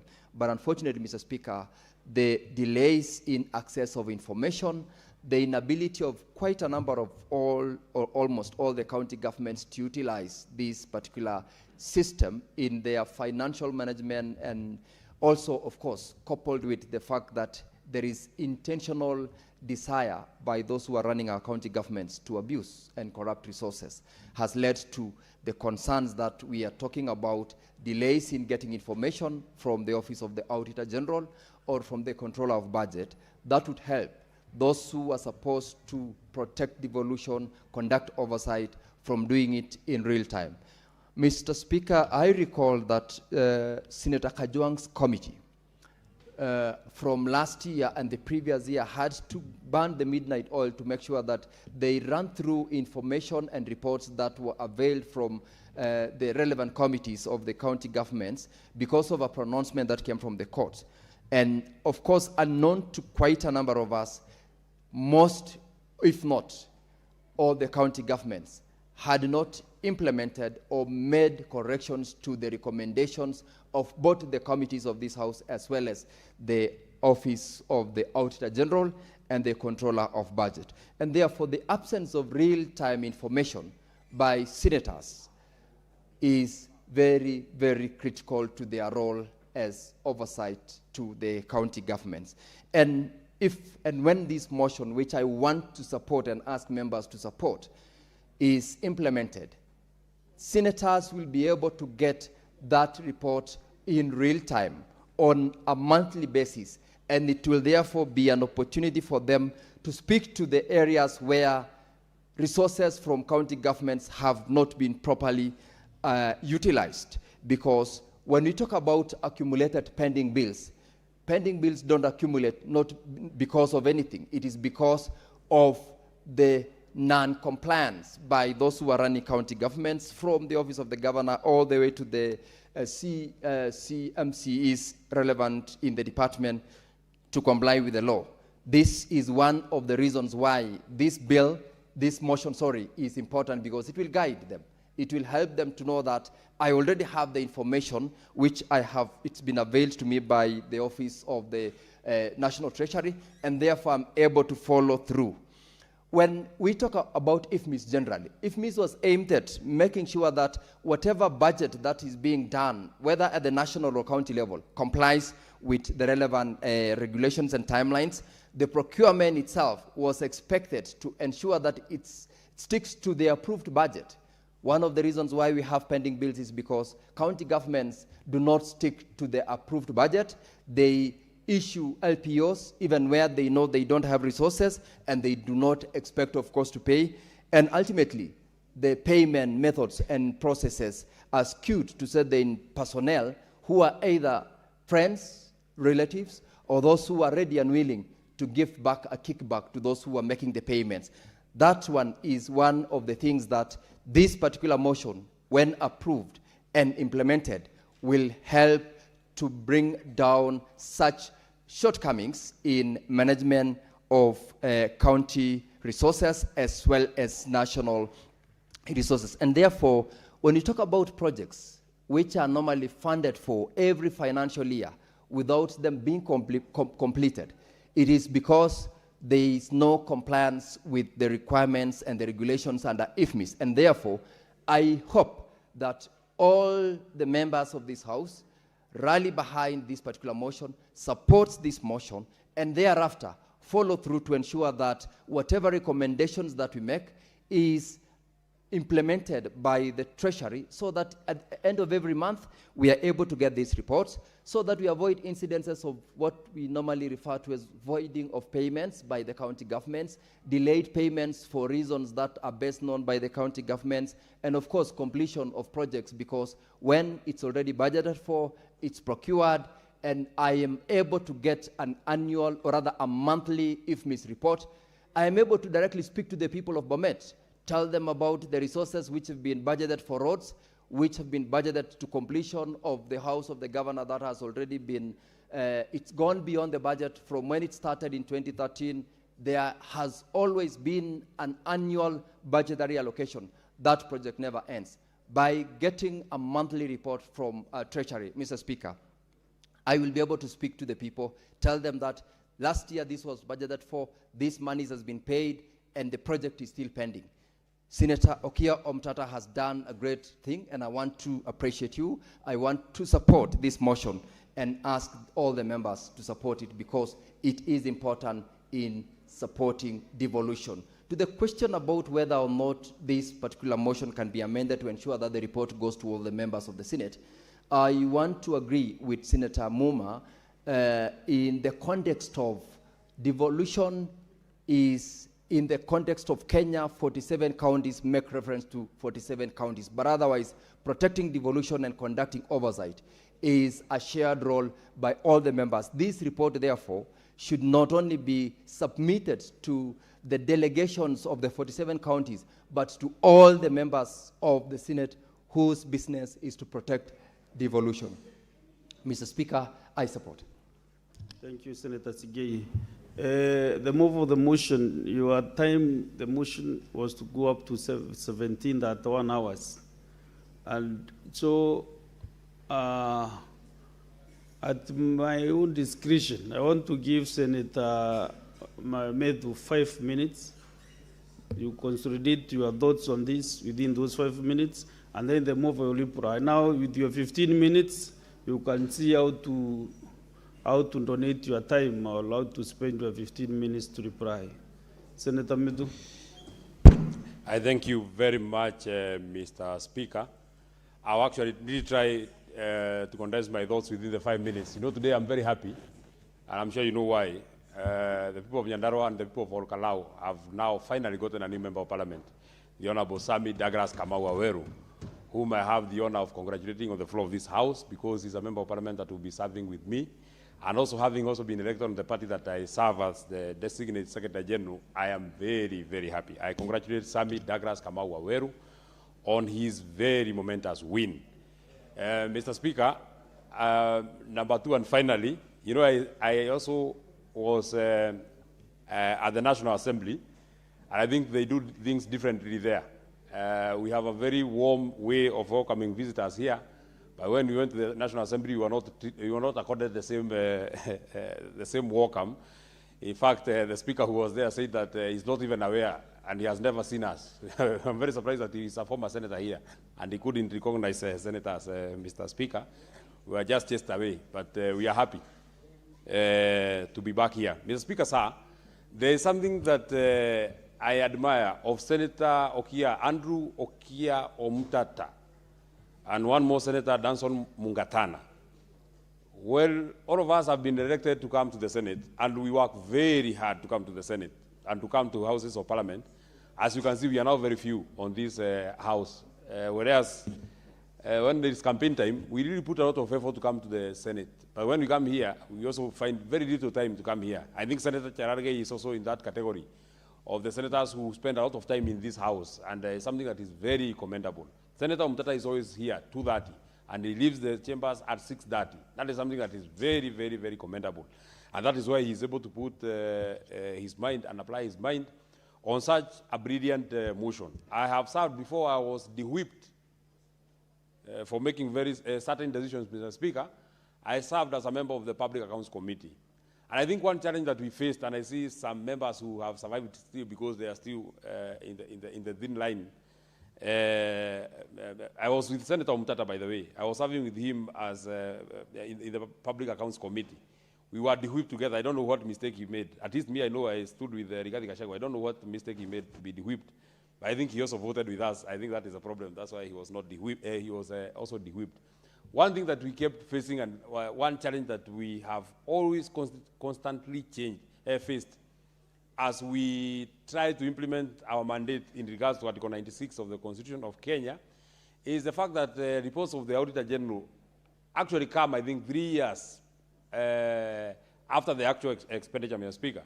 That is why you find that governors who have already left office have still so many pending questions that are appearing on audit reports that I think this is the first year or the second year that governors who have sat for, or who have sat for actually 4 years, are now answering their own questions. They kept coming to our committees, and when you ask them, explain this expenditure, they say, it is not me, it is my predecessor.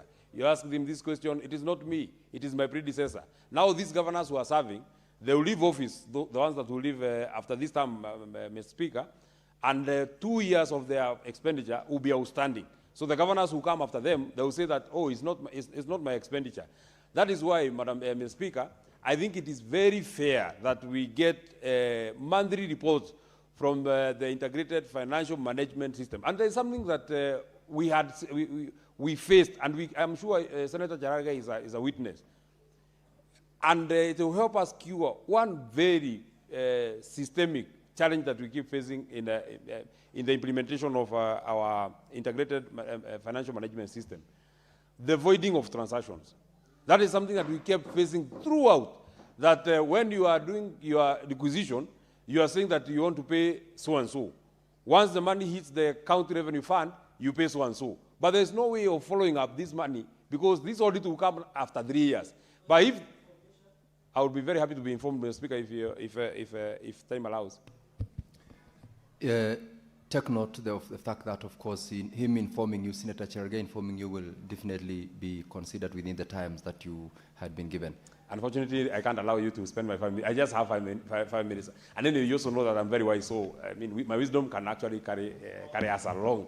Mr. Speaker, this voiding of transaction will be seen if we get these monthly reports from the Cabinet Secretary, Mr. Speaker, and they should be furnished to the area senator, so that I will be able to get a view. We requested for such and such an amount of money, because this money does not come in bulk. We requested for such and such an amount of money. This money is the money that came to the CRF. This is how this money was spent. That is the only way you can say that you are playing,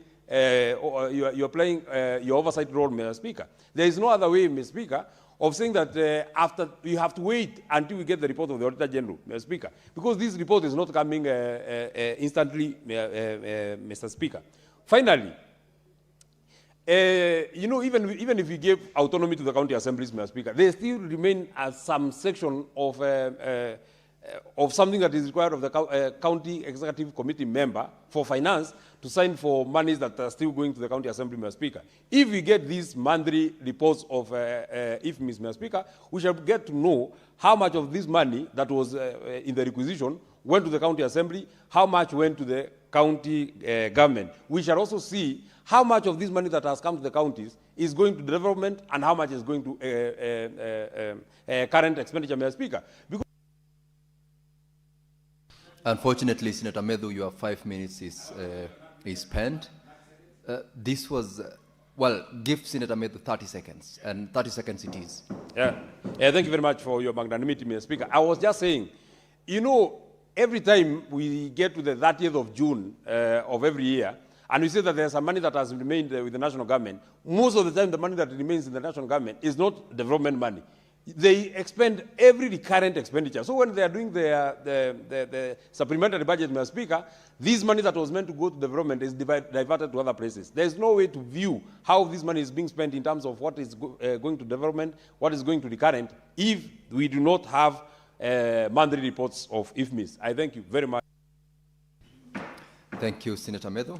Before I give this time to the mover, I have got a communication to make on visiting delegation of teachers and students from Chemase Boarding School from Nandi County. Honorable Senators, I would like to acknowledge the presence of a visiting delegation of 8 teachers and 95 students from Chemase Boarding School in Nandi County who are seated in the public gallery.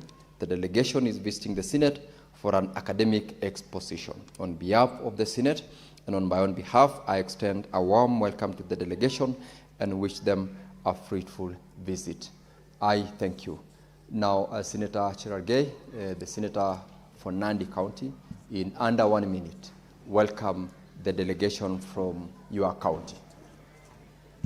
Thank you, Mr. Speaker, sir. Although they are almost walking in, I want to extend a warm welcome to Chemase Junior Secondary School and Senior School. I've just met them outside, Mr. Speaker, and I've done, as per tradition, you have guided us. I want to extend a warm welcome. They come from Chemase, Chemelil Ward, Tindred constituency, Nandi County. I know you are familiar, to give them all the best, and I have encouraged them to work hard on behalf of you as the Speaker and on behalf of the House.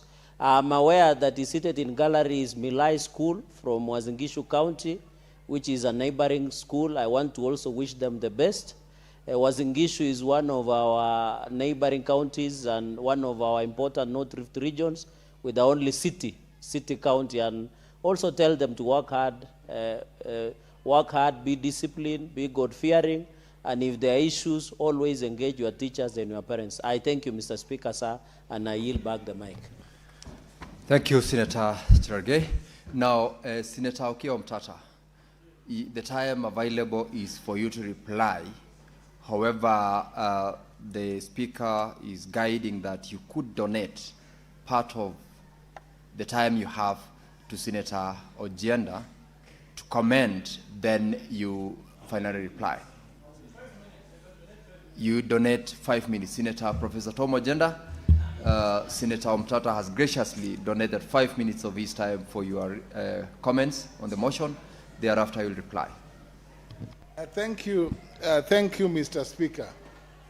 Mr. Speaker, in the prolegomena to my contribution to this motion, Mr. Speaker, I wish to highlight that the integrated financial systems and the process that is used by counties, Mr. Speaker, to defray expenses and payment to contractors is a system, Mr. Speaker, that must be transparent, must be accessible, and must allow senators to oversight and to undertake their function under Article 96 of the Constitution. Mr. Speaker, when payments are made to contractors without an aging process, it is impossible for senators to know who has been paid, on what consideration, and often, Mr. Speaker, counties favor certain contractors over others. Counties ignore certain contractors whose services, Mr. Speaker, were contracted before the governors in office were elected. And that is the case in my county, Kisumu, Mr. Speaker. So that you find, Mr. Speaker, that contractors who rendered services during the tenure of the first governor, Jack Ranguma, are not paid. Mr. Speaker, these IFMIS systems, this system that is proposed in the motion by Senator Omtata, and that has been the subject of litigation in court, Mr. Speaker, will allow senators to oversight and to know who has been paid. That report, Mr. Speaker, if shared, will enable senators to deal with the weaknesses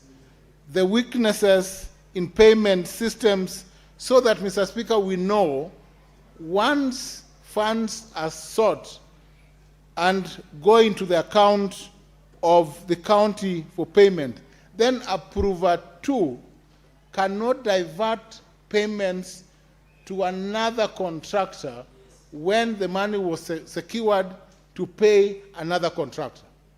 Mr. Speaker, that would help in oversight, and that is why I support, Mr. Speaker, this motion. The question of data and information will then make it easy, Mr. Speaker, for accountability of officers who, at times without even the knowledge of the governor, undertake diversion of funds to pay third parties. At times, Mr. Speaker, that process of diversion is done within the treasury of the county. It is done without the knowledge of the controller of budget, who has finalized the process of approving payment to a particular supplier, and the schedules return to the county for final payments.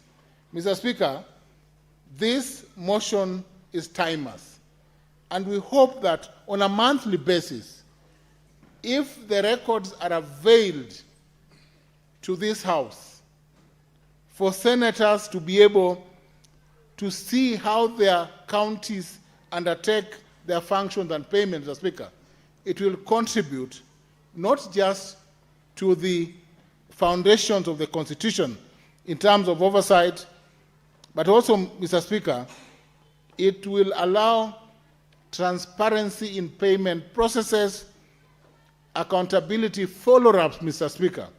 It will also act as a deterrent. It will deter county officers from violating the law and bypassing certain contractors or certain persons who they do not want to pay or who are not willing to dance to what they want. Thank you, Mr. Speaker. Thank you, Professor Tom Ojenda.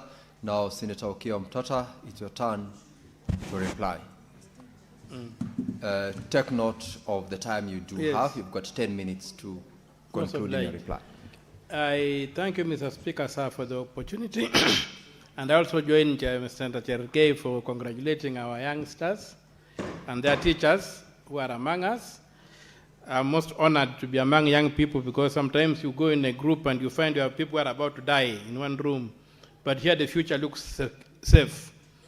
So, Mr. Speaker, I'm a very happy person today. When I was elected into this House, I understood it not as being bestowed with exceptional privilege. I understood it as being bestowed with immense responsibility.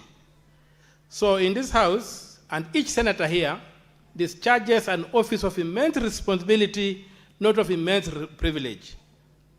So, Mr. Speaker, before I proceed, I would like to inform the House that yesterday, the High Court sitting in Vihiga, in the case of Okiya Omtata Koiti versus His Excellency Dr. Paul Nyongeso Otuoma, the Governor of Busia County, and Athi Limited, and one other, rendered a judgment that is very relevant to this information.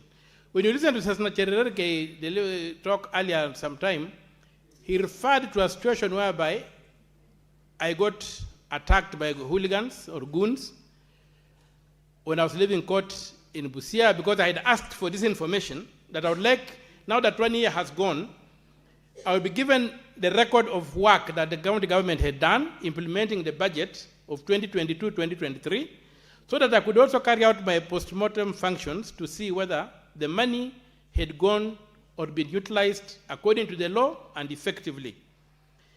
But I was met with resistance. I tried to push, I wrote very many letters. Eventually, Mr. Speaker, we ended up in court. When we went to court in Busia, goons were organized, they pelted my vehicles and my people who were with me. We ran away for safety to the police.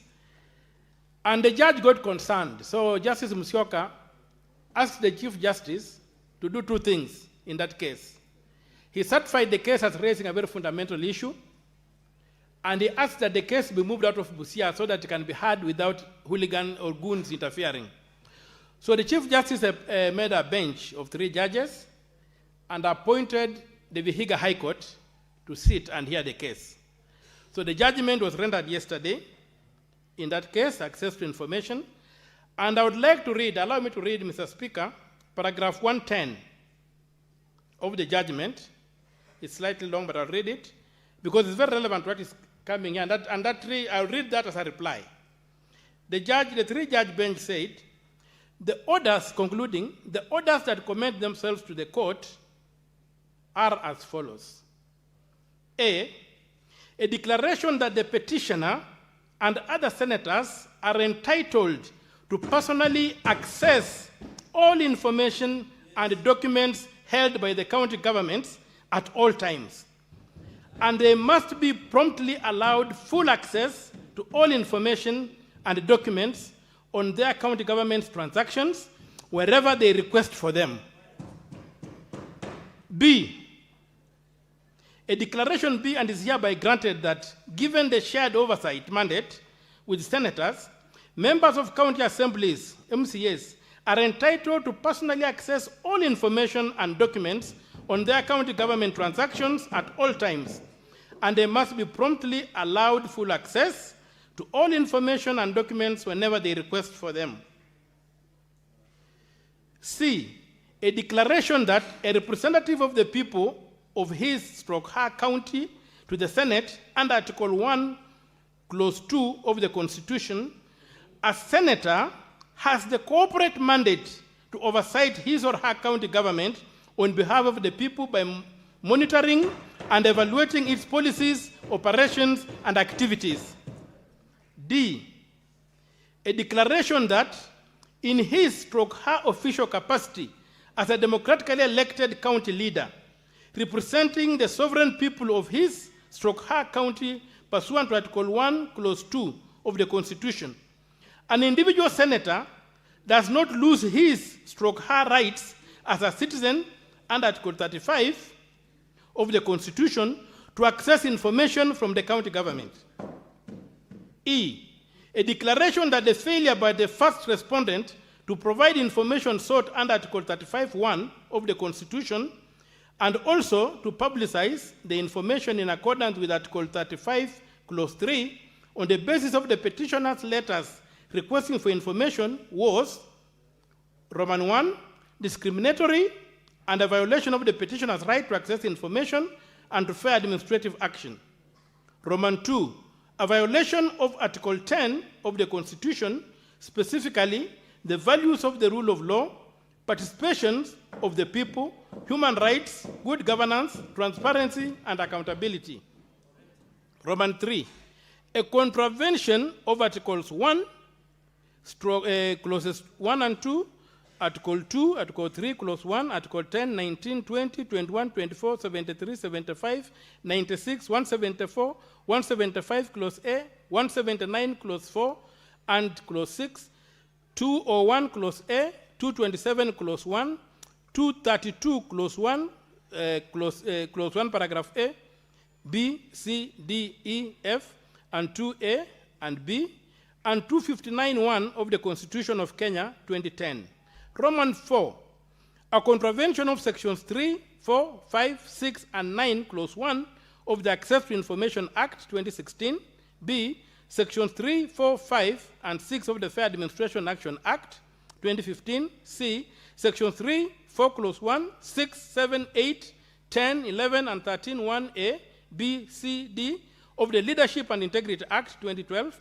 D, Section 7, 8, 9, and 10 of the Public Officer Ethics Act, 185B, Cap 185B, and E, Section 96, 1 of the County Governments Act, Cap 265. Then F, a declaration that failure by the respondents to provide information sought under Article 35(1)A and also to publish the information in accordance with Article 35(3) is a violation of the obligations imposed on him by Chapter 6 of the Constitution, specifically Article 73, Clause 1, and 75, Clause 1 of the Constitution, and 1, Roman 1, a contravention of Section 7, 8, 9, and 10 of the Public Officer Ethics Act, Cap 185B, E, Section 96, 1 of the County Governments Act, Cap 265, F, Section 166, 4C of the Public Finance Management Act, Article 19(1) of the International Convention of Civil and Political Rights, ICCPR, Roman 2, a contravention of Article 19 of the United Nations Universal Declaration of Human Rights, and Article 9 of the African Charter and Human Rights, People's Rights, and J, the Parliamentary Service, Senate Monitoring and Evaluation Procedure for Management of Funds, Regulations, 2016. So, Mr. Speaker, the list is long, but I just want to underline that what we are doing in this House today is on all fours with the law. You have seen the House has said I was denied this information and violated so many provisions of the Constitution. And then the order is an order that the petitioner should be given all the information, and the petitioner is me, all the information and documents which the petitioner sought from the respondents via the 15 letters in issue. I wrote 15 letters to the county government of Busia requesting for information on how they had spent the budget. Yes. I would like to be informed briefly. I will pray that you adjust my time a bit. Do you like to be informed by Senator Chergey? I would like to be, but be brief. I'll be just to the point. Thank you, Senator Okoitio Mtata. The school that is leaving is Chemase, number 1, junior and senior school. Number 2, I wanted to inform through the speaker that I also wrote to the governor of Nandi to give me with information. But he wrote back by telling me that since audit has done under Article 229, I don't have a right as the area senator to access any information and wait for the audit report. So my question only, as part of information Is it a question and clarity, or information, Senator? information. So I wanted clarity also so that I don't rise up against Speaker, is whether the ruling can be implemented across the 47 counties. I yield back, Mr. Speaker, sir. Senator Mtata. Yes, the ruling was done in REM. It's a judgment in REM. So it combines all county governments. And when I made my pleadings, I did not plead for Busia. I pleaded about the senators of the Republic of Kenya. Remember, I'm a senator of the Republic of Kenya from Busia. So I pleaded for all senators, and the orders cover all senators and MCS across the country. All MCS in Kenya and all senators enjoy these orders. So I was that I should be given the information within 21 days from the judgment date. Mr. Speaker, just 1 minute so that I can finish the order. It's a very important thing for the court. Give him 1 minute to conclude. So, and an order of mandamus compelling the respondent to give to the petitioner within a period of not exceeding 21 days from the judgment date all the information the petitioner sought in his letters. The letters are listed here, the word which letter said, and on the issue of cost, they say that every party bears their cost. So this is an important judgment, which, Mr. Speaker, I will request that should be shared in this House and in all county assemblies, because it restores our right to access information. And the motion before your Mr. Speaker, sir, is a motion that requires that access to information be guaranteed, because that's the only way we shall do what we call in Kiswahili, mulika mwizi. I reply, Mr. Speaker. Thank you, Senator Mtata. You may need to request that we defer the putting I request that we defer the placing of the question to the point when we shall have, we shall be able to move the question. Very well. To a later date. Very well. Pass one to the provisions of Standing Order 66.3. Putting of the question is deferred to the next sitting of the House. Clerk, can you call the next order?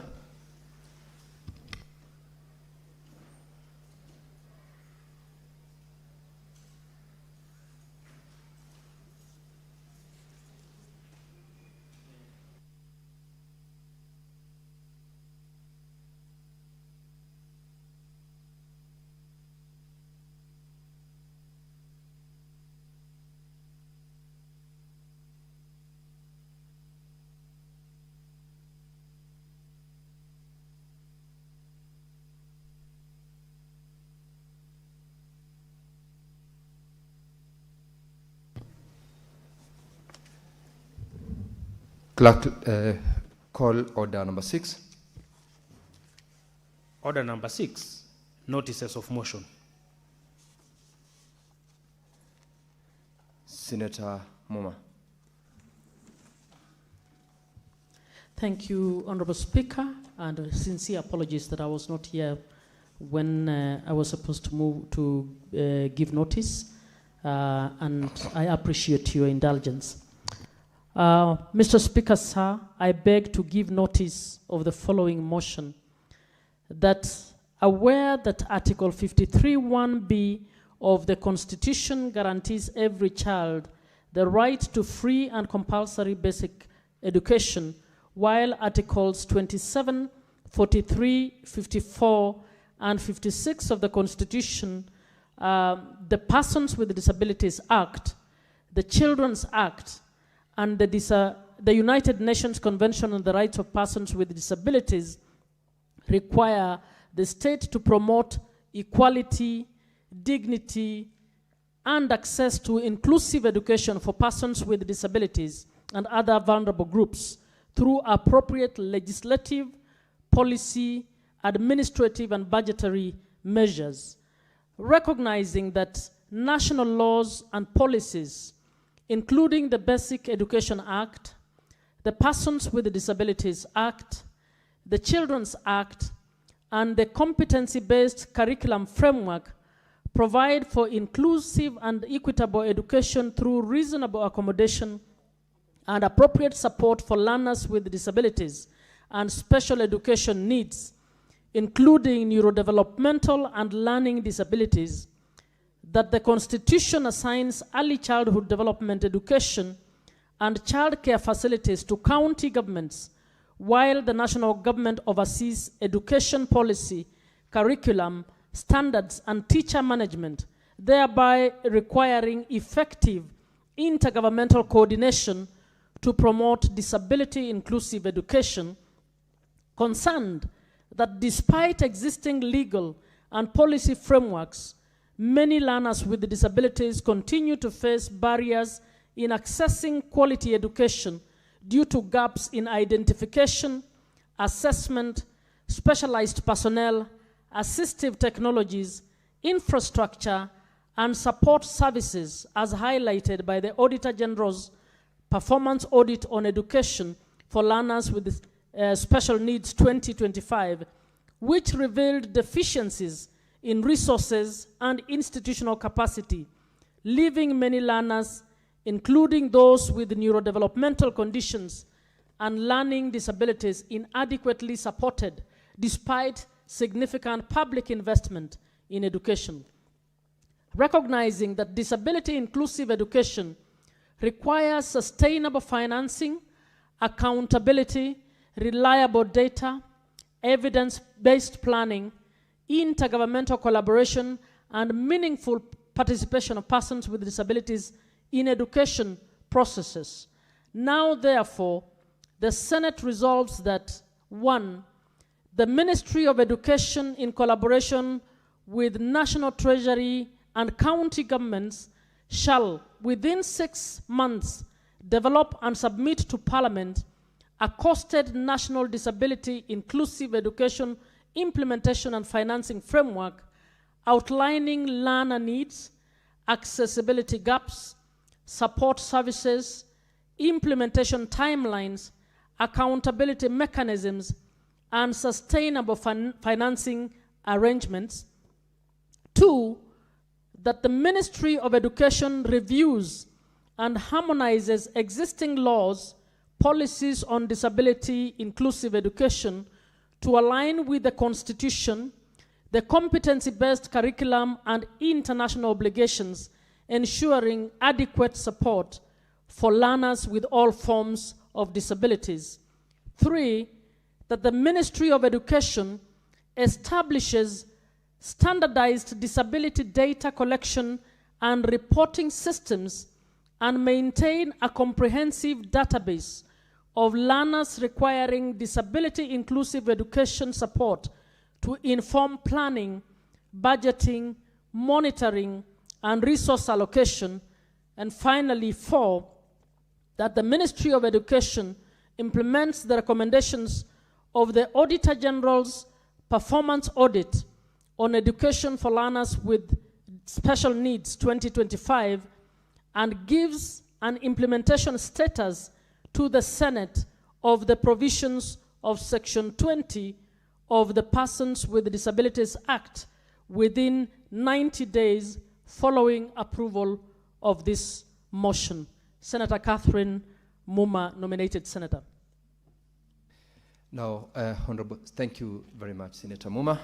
Honorable Senators, with that notice, the following orders are hereby deferred. Order number 8 to number 21, and order number 23 to 25. And we may now rise. Honorable Senators, there being no other business on the order paper, the Senate stands adjourned until tomorrow, Wednesday, 29th of July, 2026 at 9:30 a.m.